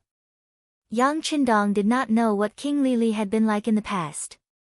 However, Yang Qindong had personally seen what Crown Prince Li Yuanlong was like. But now, In comparison, he was no longer as high-spirited as he was that day. His hair was hanging upside down, falling messily on his face. Although his clothes still looked like high-end goods, they were wrinkled, especially with a few shoe prints on them. With one look, one could imagine what kind of treatment he had received. It could be said that at this moment, there was no trace of the crown prince's demeanor on Li Yuanlong. It was not strange for people who did not know him to treat him as a beggar. Yang Qindong chuckled emotionally, but in the ears of Li Li and Li Yuanlong, the father and son pair, it was indeed a great mockery. The two immediately widened their eyes and looked like they couldn't wait to eat Yang Qindong. Bastard, kneel down when you see the Duke of Loyalty. Beta Persei, who had been standing next to Yang Qindong, happened to see the unfriendly look in the eyes of the father and son and immediately roared. It was appropriate to say that it was a roar. Beta Persei's voice was very loud, and now that he was angry, his qi came out from his dantian. It was no different from a beast's howl. Just this shout scared Li Li and Li Yuanlong so much that they knelt on the ground. Of course, this was also due to the efforts of the members of the First Guard Squad behind them. In the eyes of the First Guard Squad, Beta Persei and Tiger's mane often represented the sixth young master. The one who was hurt the most by this roar was Yang Qindong, who was sitting in front of him. Fortunately, the qi that had appeared in his body at some unknown time had greatly protected him. That was why he was only startled and not injured. But he could not help but rub his ears first, then turn back to glare at Beta Persei until he saw the other party smile a little embarrassedly. Then, he turned his head again and looked at Li Li and Li Yuanlong. When the father and son glared at him just now, Yang Qindong didn't detect any killing intent from them. This could only prove that the two of them were really afraid. They just wanted to puff themselves up at their own cost. They just wanted to prove their existence and status. To be more specific, it was a bit of a show of strength but cowardice at heart. Unfortunately, Yang Qindong did not care about such little tricks. Not to mention that they were already prisoners, even if they still had their original identities, he would never be afraid. Li Yuanlong, do you still remember our conversation that night? Yang Qindong finally spoke after looking at the father and son with a scrutinizing gaze. Yes. I remember. Li Yuanlong seemed to suddenly think of something, then a trace of confusion appeared in his eyes, and then his whole body could not help but tremble. That night, Yang Qindong once said to him that if the father and son were willing to take the initiative to surrender, although they would lose their power, they would still be safe for the rest of their lives. But if they did not surrender, then they could only choose death. At that time, these conditions were indeed difficult to accept in his ears. But now, the overall situation was set, and they had really become Yang Qindong's prisoners. How could they not be afraid when they thought of this matter? As if to prove what he said at the beginning, Yang Qindong suddenly swung his long arm, and two flashing golden throwing knives flew out, then landed at the feet of Li Li and Li Yuanlong. The position was only a fist away from their feet. Their eyes lit up. Other than the father and son, the other people in the hall looked at Yang Qindong with eyes full of admiration. Not for anything else, but just because of the beautiful throwing knife skill. This was something they could not do even if they were beaten to death. They could throw the throwing knife, but they would not throw it so far, a distance of 40 meters, and they would not throw it so accurately. Of course, if they knew that the person involved was not satisfied with this skill.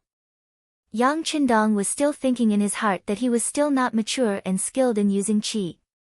He originally aimed at the feet of the other party. Thinking about it, if the two throwing knives landed less than an inch in front of the feet, what kind of situation would it be? In this way, Yang Qindong thought that he still had to work hard to cultivate. He believed that with the existence of qi, as long as he continued to work hard, he would be able to do whatever he wanted. Ignoring the admiring eyes of others, Yang Qindong looked at Li Li and Li Yuanlong, the father and son, and said in an emotionless voice, "Since you are the first country I destroyed, I will give you a chance. Only one of you can live, you can choose." What was cruel? Presumably, this was cruel. Only one of the father and son could live, or let them choose for themselves? Most likely, anyone would hesitate when faced with such a question. They would be conflicted, and they might even be unable to stop themselves from cursing. Fortunately, Li Li and Li Yuanlong were not ordinary people. One of them was the king of a country, the other was the crown prince of a country, the future king. How could they be measured by the standards of ordinary people? Just like now, the two of them only hesitated for a moment before reaching out and taking a throwing knife each. Li Li was already more than 60 years old. After experiencing this kind of torment, his face looked very old. So when he took the throwing knife, he shook his head, then put the throwing knife on the ground and began to cry. Woo woo woo, it was hard to imagine what kind of feeling a 60-year-old man would give when he cried. It was hard to describe, but a sense of sadness involuntarily spread out. I've let you down. I wasn't able to leave you a good family business. Now that I'm over 60 years old, I've lived long enough. Come, kill me. This way, you can live for a few more years. I just hope that every year on this day, you won't forget to burn some joss paper for me. Li Li was like a child who realized that he had lost his way. At this moment, Li Li completely opened his heart and cried bitterly. Originally, he had already clenched the throwing knife in his hand and was ready to fight to the death with his father, but he did not expect to see this scene. At this moment, Li Yuanlong did not know what to do. He only hesitated for a moment, then called out loudly and hugged his father. Although in his heart, he hated his father for provoking such a strong enemy like the mercenaries, causing him to lose his hope of succeeding the throne. But no matter what, this was his father, right? Now, he was willing to die to help him live, just by giving him a hug. No matter how he looked at it, it was only right.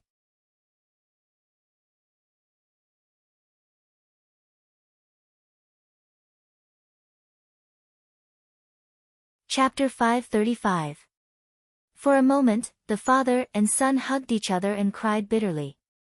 Everyone was confused by this scene. It should be noted that not only were Yang Qindong and the others in the hall, but also Hong Jin and Chen Di, who seemed to have surrendered to the mercenaries, as well as Prime Minister Wan Chuncheng and the others. They were all watching from the side. When they saw that Yang Qindong only gave the father and son the choice to live, they couldn't help but lower their heads. As former officials, of course, they didn't want to see this scene happen, but now, the initiative was not in their hands. So what if they couldn't bear it? What followed was another scene of a father-son relationship, which really moved everyone to tears. Even Wan Chuncheng was considering whether to stand up and plead for leniency. Although this may be useless and would anger the loyal Duke of the Great Ming Dynasty, if he didn't do this, he would feel guilty. Just when Prime Minister Wan Chuncheng was still thinking about how to speak, the scene suddenly changed. The scene suddenly changed. A flying dagger suddenly appeared between the two people who were still hugging each other. Then, blood splattered. The two people separated immediately after the dagger touched each other. The sudden change of scene made many people unable to figure out what happened. It wasn't until they saw the young Li Yuanlong with a throwing knife in his chest that everyone was surprised and suddenly realized that Li Li had made his move. Yes, Li Li made a move. Just when his son was crying out of gratitude, he took the knife from his son's hand out of kindness and looked like he was going to commit suicide. It seemed that he was helping his son to make a decision. After all, patricide was a big crime. However, no one expected that the flying knife would turn around and stab the unsuspecting Li Yuanlong in the chest. Then, the two separated. The flying dagger pierced his chest where his heart was. Blood spurted out and landed on Lily's old face. It made him look even more terrifying and frightening. Father, why? With both hands covering his bleeding chest, Li Yuanlong's face was puzzled and full of disbelief. He stared fiercely at his father, Li Li, as if he wanted an answer. Unfortunately, Li Li didn't say anything. He was an ambitious and ruthless person, and could be considered half an outstanding person. Anyone like him was extremely thick-skinned. But at this moment, he really didn't know what to say because everything was his fault. In order to survive, he didn't hesitate to use his son's life as a stepping stone. With so many people looking at him, he probably wouldn't have the face to see anyone in the future. But even though he knew there would be such a consequence, he still couldn't help but make the first move.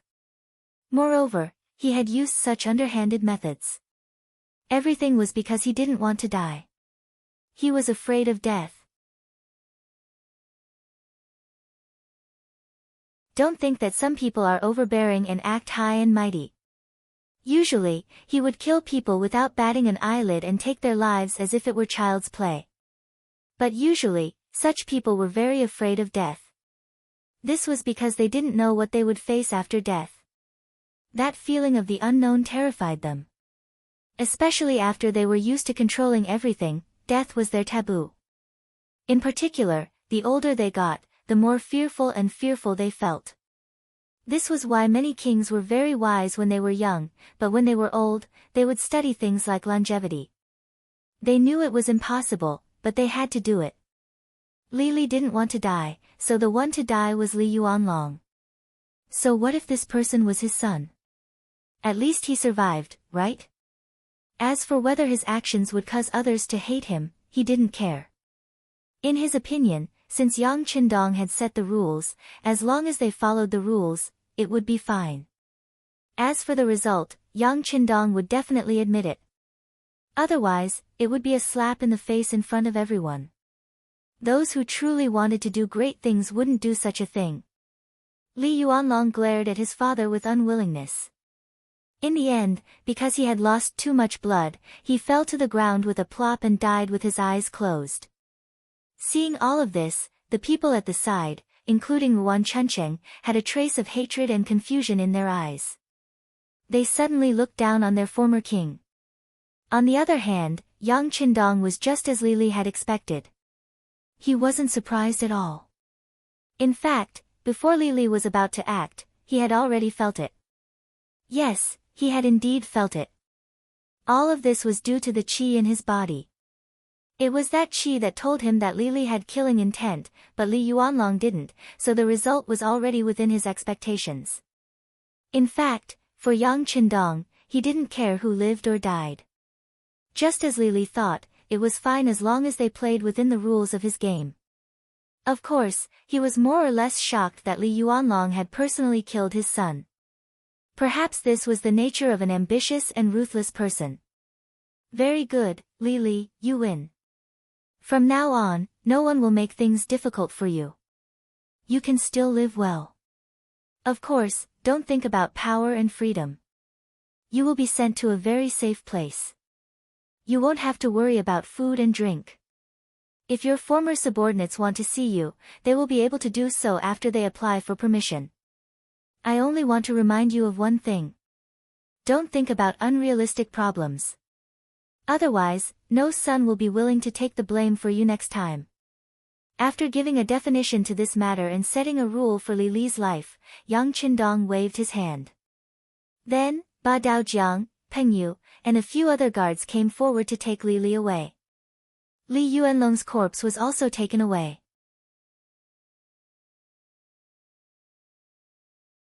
After dealing with the Li father and son, Yang Qindong's gaze fell on Hong Jin, Qin Di, and Yuan Chuncheng. Hong Jin, listen to my orders. Yes, sir. Hong Jin knelt on the ground with a plop, looking very pious. I appoint Hong Jin as the general of the Jiaoji mercenary army.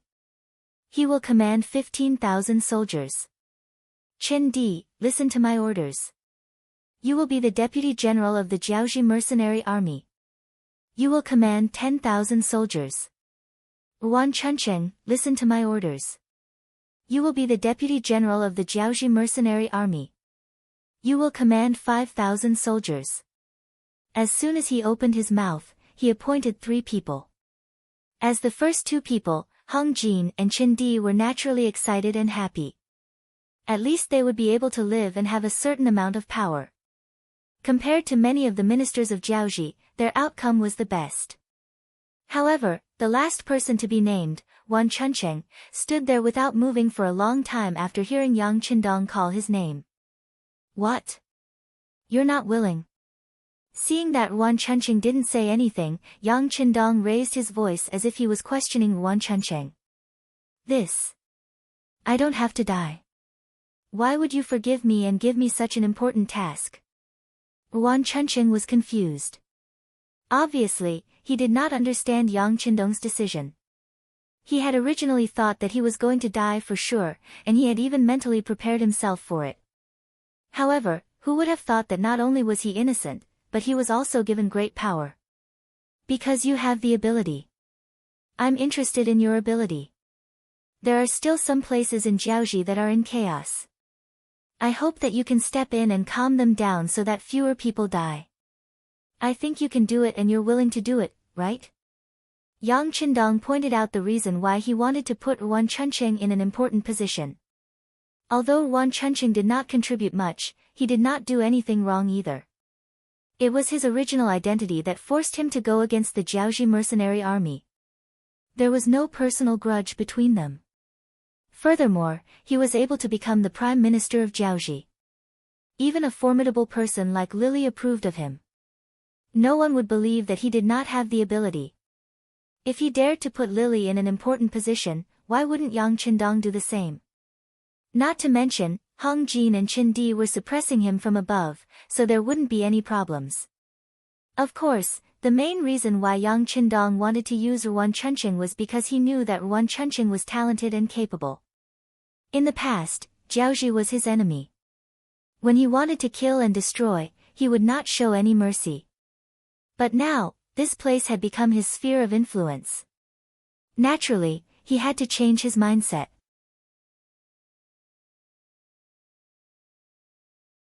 How to quickly settle down and prosper here, and then use this place to influence other places and expand the influence and strength of the mercenary army was the most important thing. To achieve this, Hong Jin and Qin Di were not enough. On the other hand, Yuan Chunqing could do it as long as he worked hard. Yuan Chunqing could not immediately see through Yang Qindong's intentions, but he was still impressed by his magnanimity. Since ancient times, there was a saying that a gentleman would die for his bosom friend. Even if he did not care about this favor, he had to accept this task for the sake of the Yuan clan's descendants. Otherwise, if he angered Yang Qindong, not only would he die, but the Yuan clan would also suffer. Thud. Yuan Chunqing knelt on the ground. He did it willingly. Thank you, Duke of Loyalty. Chunqing will do my best. Only death awaits. Good, get up. I don't want you to die. Speaking of which, if you become my subordinate, you should live a better life. I have the ability to give you that. Of course, if anyone still has other tricks up their sleeves, don't blame me for being merciless once it's discovered. Yang Qindong's face couldn't help but become serious when he said the last part. I hate it when people betray me. If anyone dares to do so, they will suffer a fate worse than death. We don't dare, Hong Jin, Qin Di, and Yuan Chunqing said in unison. Taking advantage of this situation, Yang Qindong nodded his head and handed the matter of pacifying the other parts of Jiaoji to the three of them. Presumably, with these 30,000 men and the influence of the mercenaries, there shouldn't be any resistance in Jiaoji.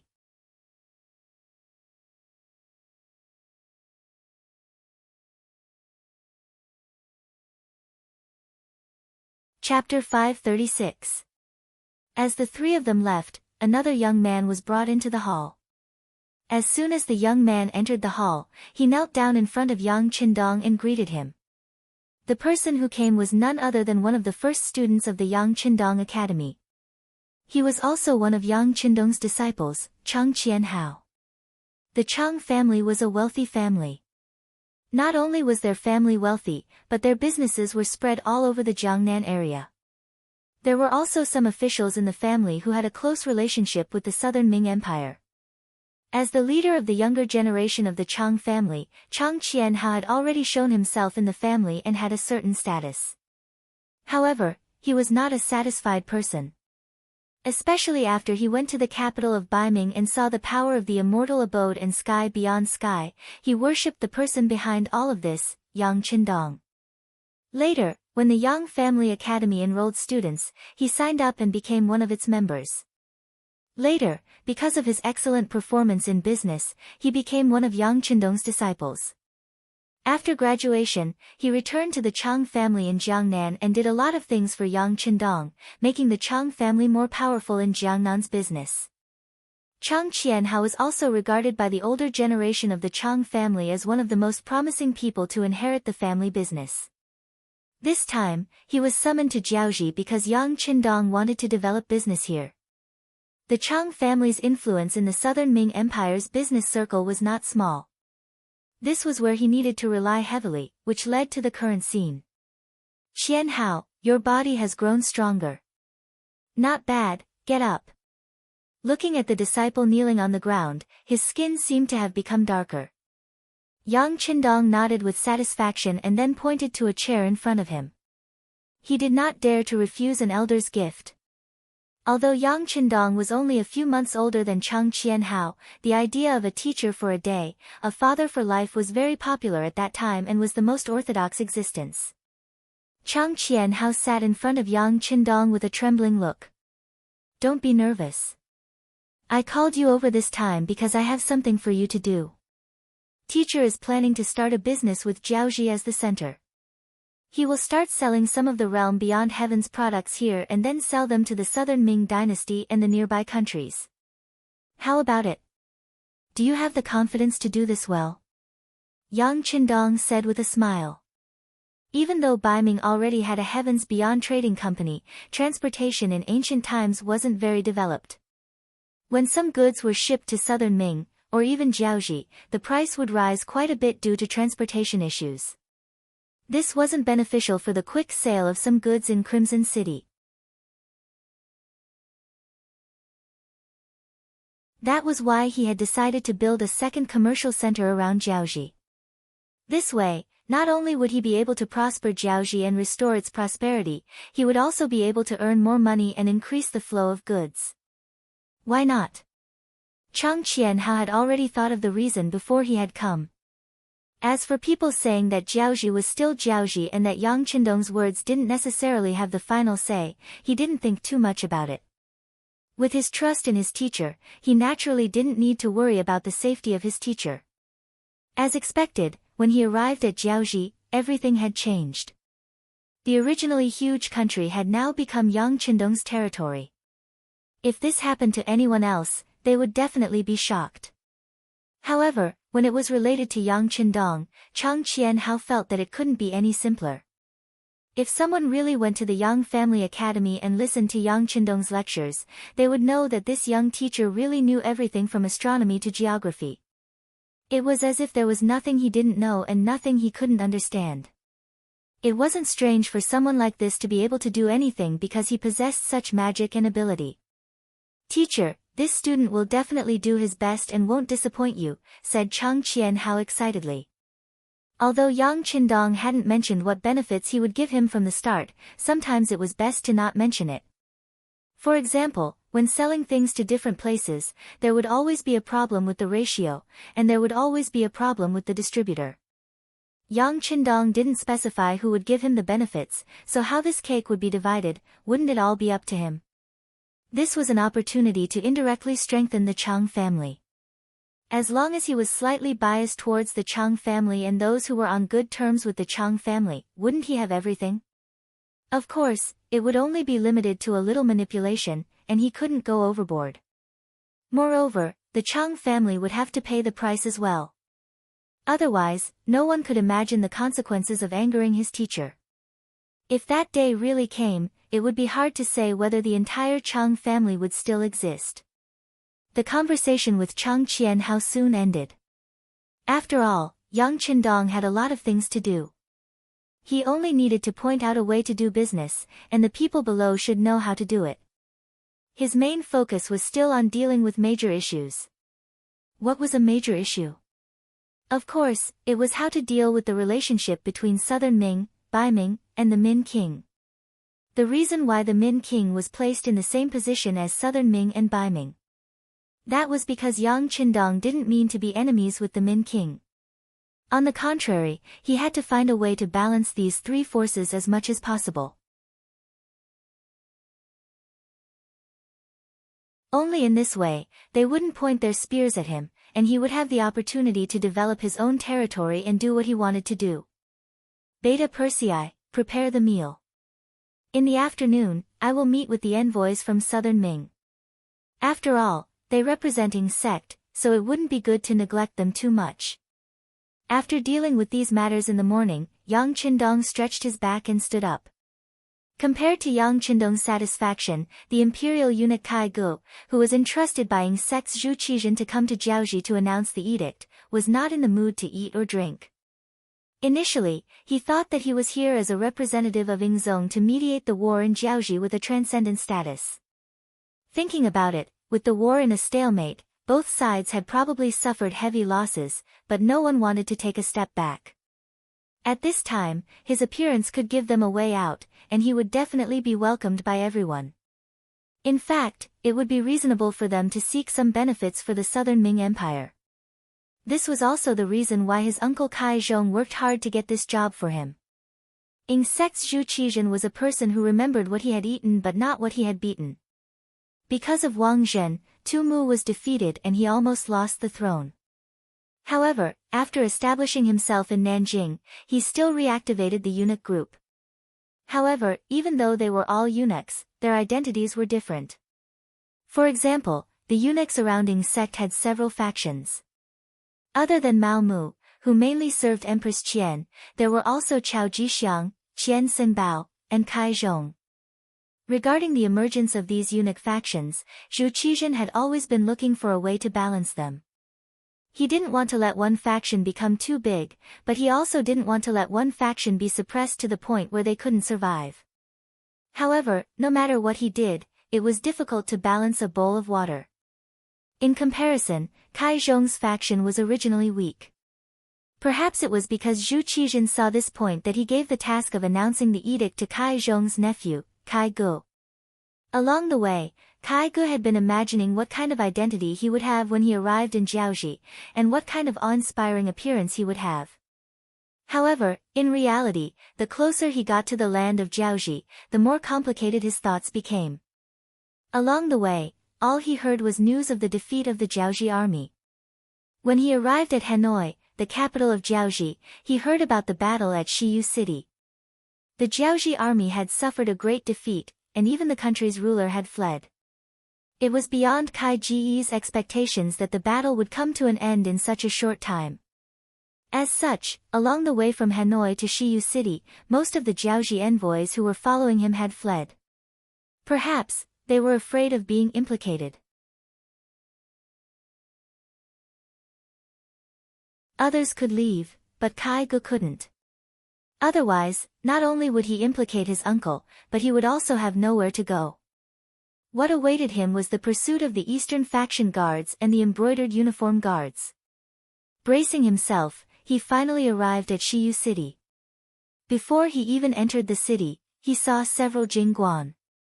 There were the 5,000 Jiaoji Jingguan from before, as well as the 30,000 Jiaoji Jingguan after the battle. When he saw the huge Jingguan from afar, Kai Gu couldn't help but feel his legs go weak. His scalp went numb, and his body trembled uncontrollably. He knew that his mission this time wouldn't be easy to complete. Regardless of his feelings, Kai Gu still made his way to Shiyu City. Indeed, he was warmly received, and only then did he feel better. When he was informed that the Duke of Loyalty would meet him in the afternoon, he began to ponder about how he should speak and complete his mission. Before he could think of anything, another piece of news came, disrupting Kai Ji's calm mind. The king of Jiaoji and the crown prince had been captured by Yang Qindong. Not only that, the king of Jiaoji even killed his young son in front of everyone in order to survive. Naturally, Kai Gu wouldn't doubt the authenticity of this news. After all, the ones who spread this news were some of the old officials of Jiaoji, and it was said that they had witnessed it with their own eyes. If this news was true, then there was a problem. Jiaoji had already been destroyed.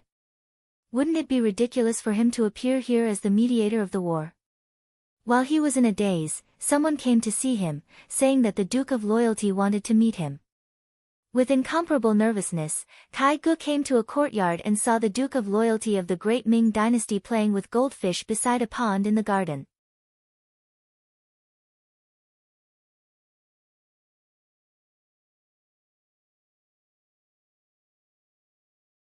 Chapter 537. Southern Ming Special Envoy Kai Gu greets the Duke of Loyalty. When they were still 3 feet away, Kai Gu stopped under the signal of the guard on the side and said, "Okay. Let him come over." Yang Qindong didn't turn his head, but his voice was clearly heard. Not to mention that a small Kai Gu didn't have the ability to do anything to him. Even if he had such ability, his ki would become stronger and stronger. Why should he be afraid of him? Go over, but be careful. Peng Yu, who was guarding here, looked at Kai Gu coldly and reminded him coldly. Another team member standing on the side, Ba Daojiang, casually glanced over here, then turned around and began to observe the surrounding movements. He felt that it was interesting for his comrade Peng Yu to scare people like this, but he knew that his duty was still to guard the safety of this place. Although Shiyu City was occupied by the mercenaries, it didn't mean that it was safe here. In the past few days, there were more than a dozen assassination attempts aimed at the 6th young master. Although they were all daunting but not dangerous, this didn't mean that they could be careless. As for Kai Gu, in the face of Peng Yu's reminder, he had to show a flattering smile, then walked over to Yang Qindong's side. This time, he didn't need anyone to remind him. When he was 3 meters away, he took the initiative to stand there. At this time, Yang Qindong just finished sprinkling the fish food in his hand, then turned around, walked to the pavilion on the side, and sat down. He pointed at Kai Gu and said, "You also sit down, after all, you represent the emperor, you can't lose your identity." Yang Qindong had to add the last sentence, otherwise, Kai Gu wouldn't have the courage to sit down. If this was the case, once the news spread out, it was inevitable that people would say that he didn't respect the Southern Ming Emperor. He wouldn't take such a blame. Seeing that Yang Qindong's attitude was good, Kai Gu breathed a sigh of relief, then sat down opposite him. "Say it, what are you here for?" After waiting for Kai Gu to sit down, Yang Qindong asked, then looked at Kai Gu with interest. This kind of gaze was very similar to looking at animals in the zoo. Kai Gu also felt like he was being watched. He really didn't like this side of him and really wanted to say something.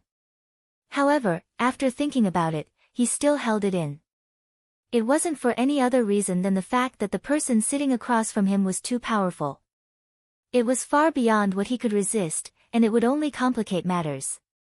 Since his identity was a little too weak, then he should just say whatever he wanted to say and focus on completing the mission. As for the embarrassment, it was better not to fuss about it. Duke of Loyalty and Courage, this one is here on the Emperor's orders to urge the mercenaries to stop fighting with Jiaoji.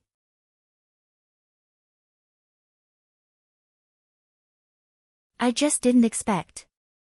Without waiting for Kai Gu to continue, Yang Qindong interrupted, "You didn't expect the war to end so quickly, did you?" "Yes."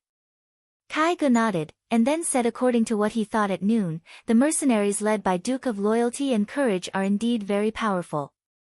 To be able to wipe out the main force of the Jiaoji army so quickly, this is something that no one expected.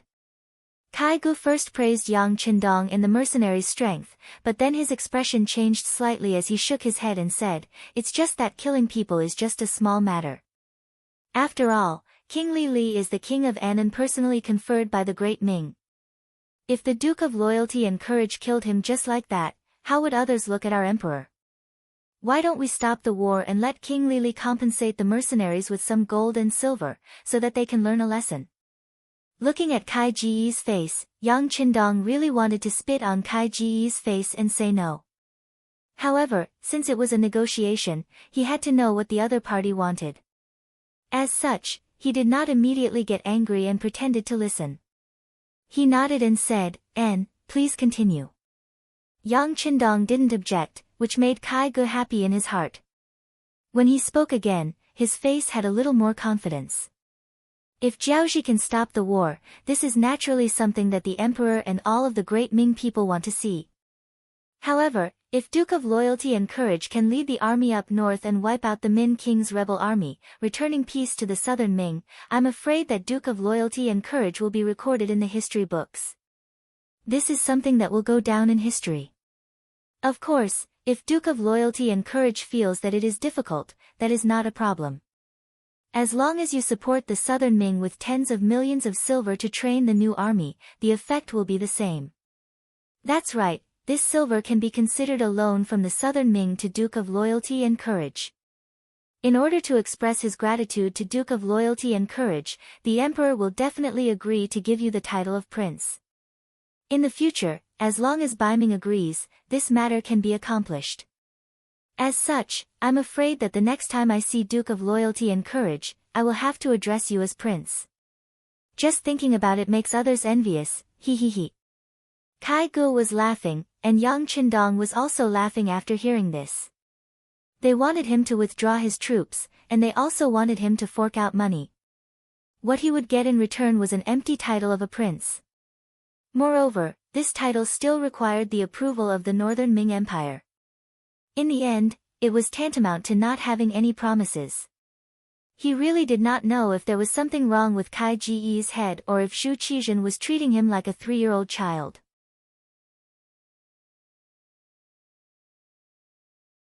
Did he really think that he would give him whatever he wanted just by casually coaxing and saying a few nice words?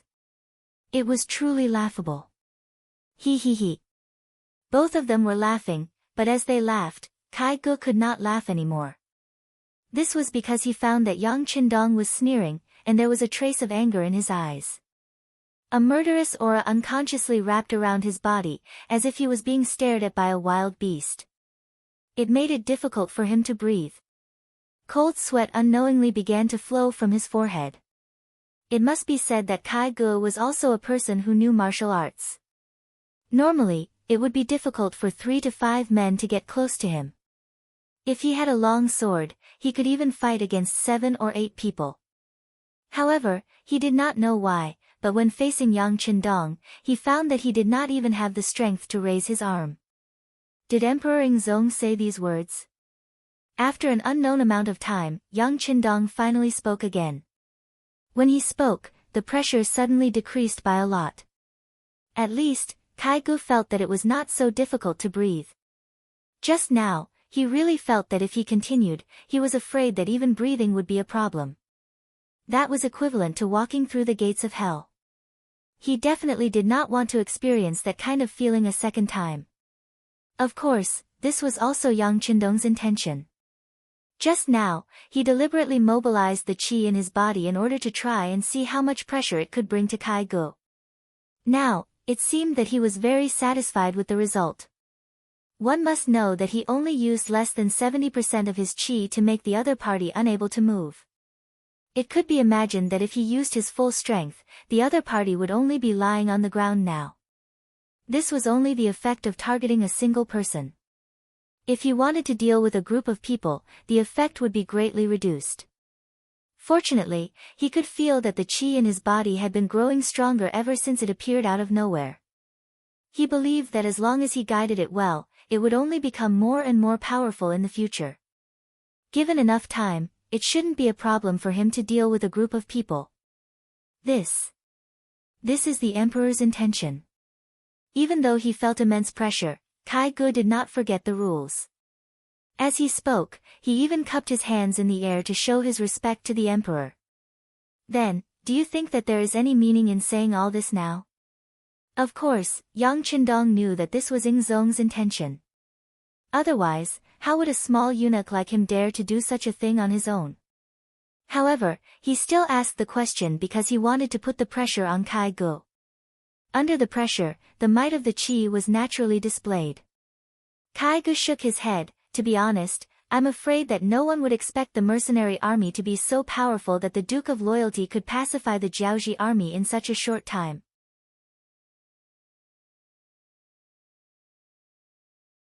Looking at it this way, these requests are somewhat inappropriate. Kai Gu also knew that when he said those words, he was going against the Emperor's orders. But there was no other way.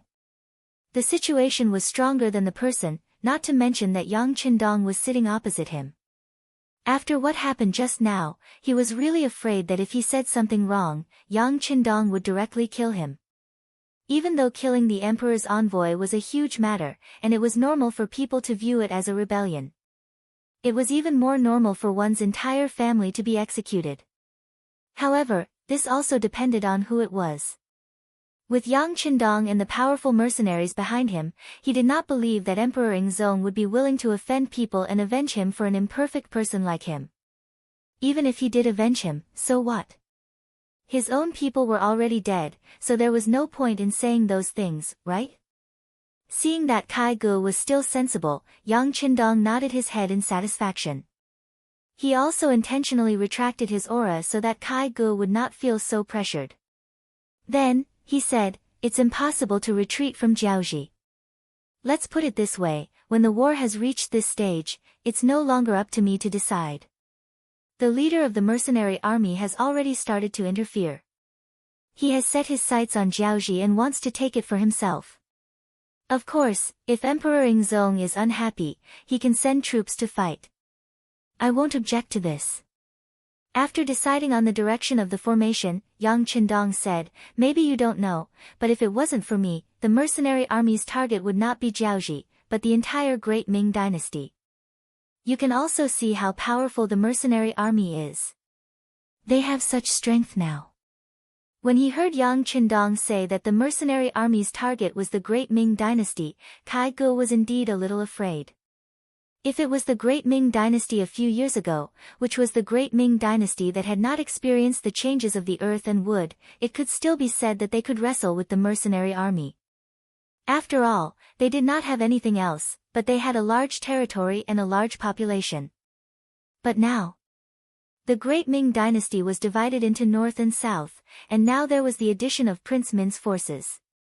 Emperor Yingzong himself was in a terrible fix. If the mercenary army joined in, the consequences could be imagined.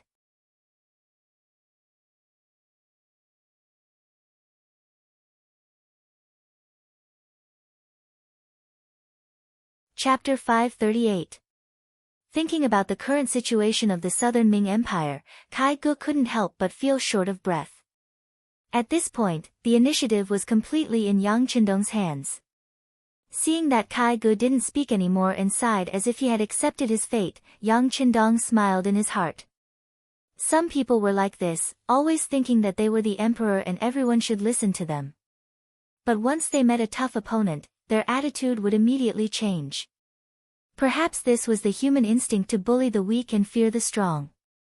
However, Yang Qindong wouldn't pity Yingzong because he already saw that such a person wouldn't be able to lead the Han people to the peak of the world. Since others couldn't do it, then he would leave everything to him. Yang Qindong already had an idea in his heart. When he talked about some things, his tone naturally wouldn't be polite. Speaking of the Battle of Jiaoji, it isn't over yet. The captured King Li has already said that the person who sent people to assassinate me was his subordinate, Fan Yuhai. This time, this person escaped and went to the Lansang kingdom. If I don't catch this person, it will be difficult to resolve the hatred in my heart. Therefore, the mercenaries will probably send troops to the Lansang kingdom. Of course, unless they are willing to send Fan Yuhai's head. If they want to cover it up, there will be a huge battle. Of course, this matter shouldn't have anything to do with the southern Ming Empire. This duke is telling you this because I hope that when you meet the emperor, you can tell him what the mercenaries are going to do next. Just let him know in his heart what to do next. This was clearly reminding Kai Gu that not only would the mercenaries not listen to Yingzong's orders, but they would also continue to fight. As for when the fight would end, it was hard to say. Just like now, they sent troops to the Lansang kingdom with the excuse of finding the culprit, Fan Yuhai. Who knew what kind of excuse they would use next time? After all, they could always find a reason to do so. In other words, if they were willing, the mercenary army could continue to expand endlessly until one day, when their strength grew, they might even come to the Great Ming Empire to cause trouble. He thought that if the mercenary army really cleaned up these small countries one by one, and finally integrated their strength, then at that time, there would be no difference between them and the Great Ming Empire. Then, wouldn't the great Ming Empire be in danger? Kai Ji's expression was constantly changing as he hurriedly said, "Loyal Duke, don't be anxious. Since Fan Yuhai wants to make a move on Loyal Duke, he is courting death. Dealing with him is something that should be done. However, every grievance had its perpetrator, and every debt had its debtor. They would just have to look for whoever was responsible for it."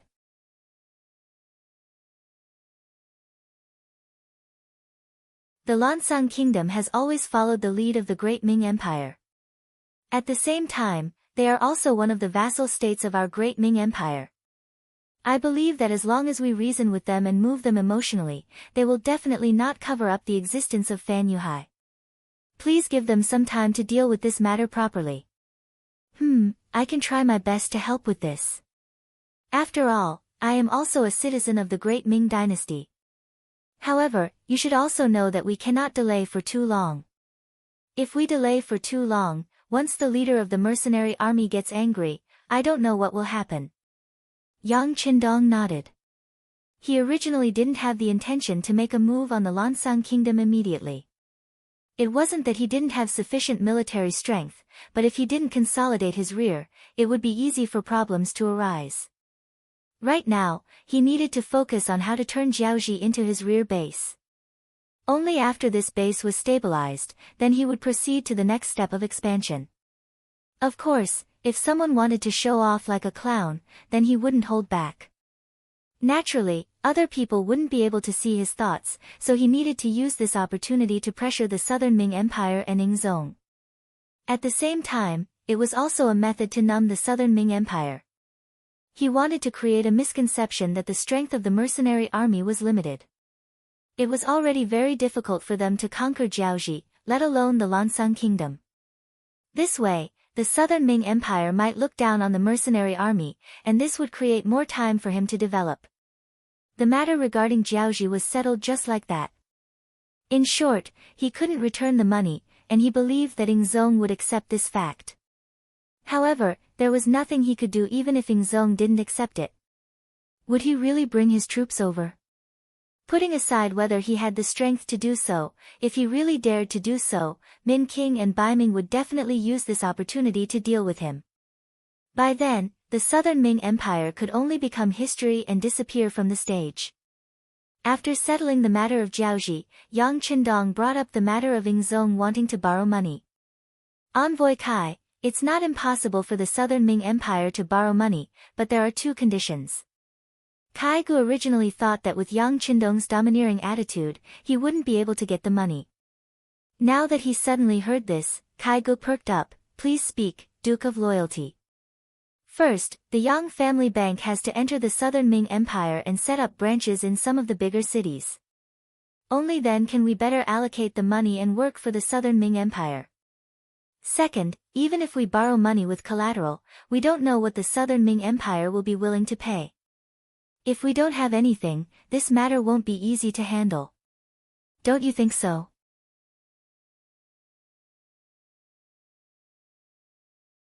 Yang Qindong looked at Kai Gu with a deadpan expression, as if he was doing business. As for the first condition, Kai Gu really couldn't say anything about the Yang family bank entering the Southern Ming Empire. After all, if you wanted to ask someone for help, then it was normal for their bank to enter your territory. Not to mention, it was under the guise of working for the Southern Ming Empire, so there was even less reason to reject it. As for the second condition, Kai Gu really didn't think about it. In his opinion, the emperor was giving you face by asking you to borrow money. Why would he ask for collateral?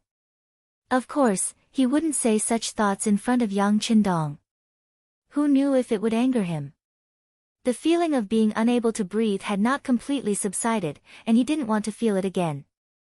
Therefore, after thinking for a while, Kai Gu asked, "Then I don't know what kind of collateral the Southern Ming Empire needs to pay if they want to get the money. What kind of collateral do you have?" Yang Qindong didn't fall into the other party's trap. Instead, he held the initiative and asked back. Originally, Kai Gu wanted to wait for Yang Qindong to speak first and see what the other party liked. This way, he could bargain properly. However, he didn't expect that the other party would kick the question back to him. Instead, it made him fall into deep thought. Speaking of which, the matter of borrowing money with collateral was a common occurrence in the Ming Empire. Things like fields, houses, antiques from home, and women's jewelry were all common collateral. Even pawnshops were willing to accept these things in exchange for money to give to others. However, this time, the southern Ming Empire didn't need tens of thousands of silver, but tens of millions of silver. In the face of such a large amount, ordinary items naturally wouldn't be enough. This made things difficult for Kai Gu. He really didn't know what to do. Naturally, Kai Gu was just a mouthpiece. He didn't have the right to decide how this matter would develop. In the end, it would still be reported to Emperor Qing. What he needed now was to figure out what could satisfy Yang Qindong and make him lend money to the southern Ming Empire. Unable to think of a reason, Kai Gu showed a humble appearance and looked at Yang Qindong. He said, "Duke of loyalty and courage, don't tease me. We really don't understand these things. You just need to say something, and I will naturally report it to the emperor. He will be wise and make the final decision." Originally, he wanted to keep Kai Gu in suspense, but seeing that Kai Gu was really not good at this, Yang Qindong had to dispel the idea of letting the other party guess. He said, "To be honest, there is indeed nothing in the southern Ming Empire that the mercenary leader would like." Min Wang and Bai Ming are eyeing covetously from the side.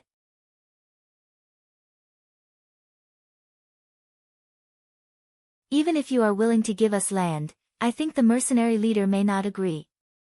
Moreover, you don't want the mercenaries to intervene in the internal affairs of the great Ming Empire." Hee hee. Kai Gu smiled awkwardly. What a joke. Land was the foundation of a country. Even if the mercenaries wanted it, Zhu Qizhen wouldn't give it to them. Besides, the southern Ming Empire was already chaotic enough. If the mercenaries were to intervene at this time, wouldn't it be even more chaotic? Looking at Kai Ji's obviously fawning smile, Yang Qindong knew that he had spoken the other party's mind. He continued, "This time, the amount of money that Yingzong needs is really too much. If it's converted into antiques and similar items, it would probably be an astronomical figure. You can't afford it." Yes. Kai Gu nodded and said, "The emperor is very generous to us servants. Usually, he would reward us with a lot of things. Now that there are years of wars, the national treasury is already empty." Yang Qindong nodded to show that he understood. He hesitated and said, "Since the land is useless and there are no antiques, then I really don't know what is valuable. I'm afraid this matter is not easy to handle." Yang Qindong revealed an awkward expression and even had the intention of retreating. Kai Gu saw all of this and couldn't help but feel his heart tighten. This time, he was ordered to come here. The matter of the Jiaoji armistice had already failed. If he couldn't handle the matter of the silver, he could imagine what would be waiting for him when he returned to Nanjing. At this moment, he was no longer thinking about meritorious service. He was thinking about how to deal with this matter. The best result was that he didn't do anything. Therefore, he absolutely couldn't let any accidents happen to the silver tails. He immediately said to Yang Qindong with a bitter face, "Please don't, Duke Zhongdan. No matter what, our great Ming dynasty is still a powerful country. We have a large territory and a large population. It's just a few tens of millions of taels of silver. As long as the wind is calm and the world is peaceful, it won't be long before we can earn these taels of silver." You're tuning in to the Blissful Bookshelf YouTube channel. We're so grateful for your support, and don't forget to subscribe to join us on this incredible journey through captivating stories. Your generosity through donations truly makes a world of difference, as it's the primary source of revenue that allows me to expand and enhance this channel for you. Thank you from the bottom of my heart for being a part of this adventure.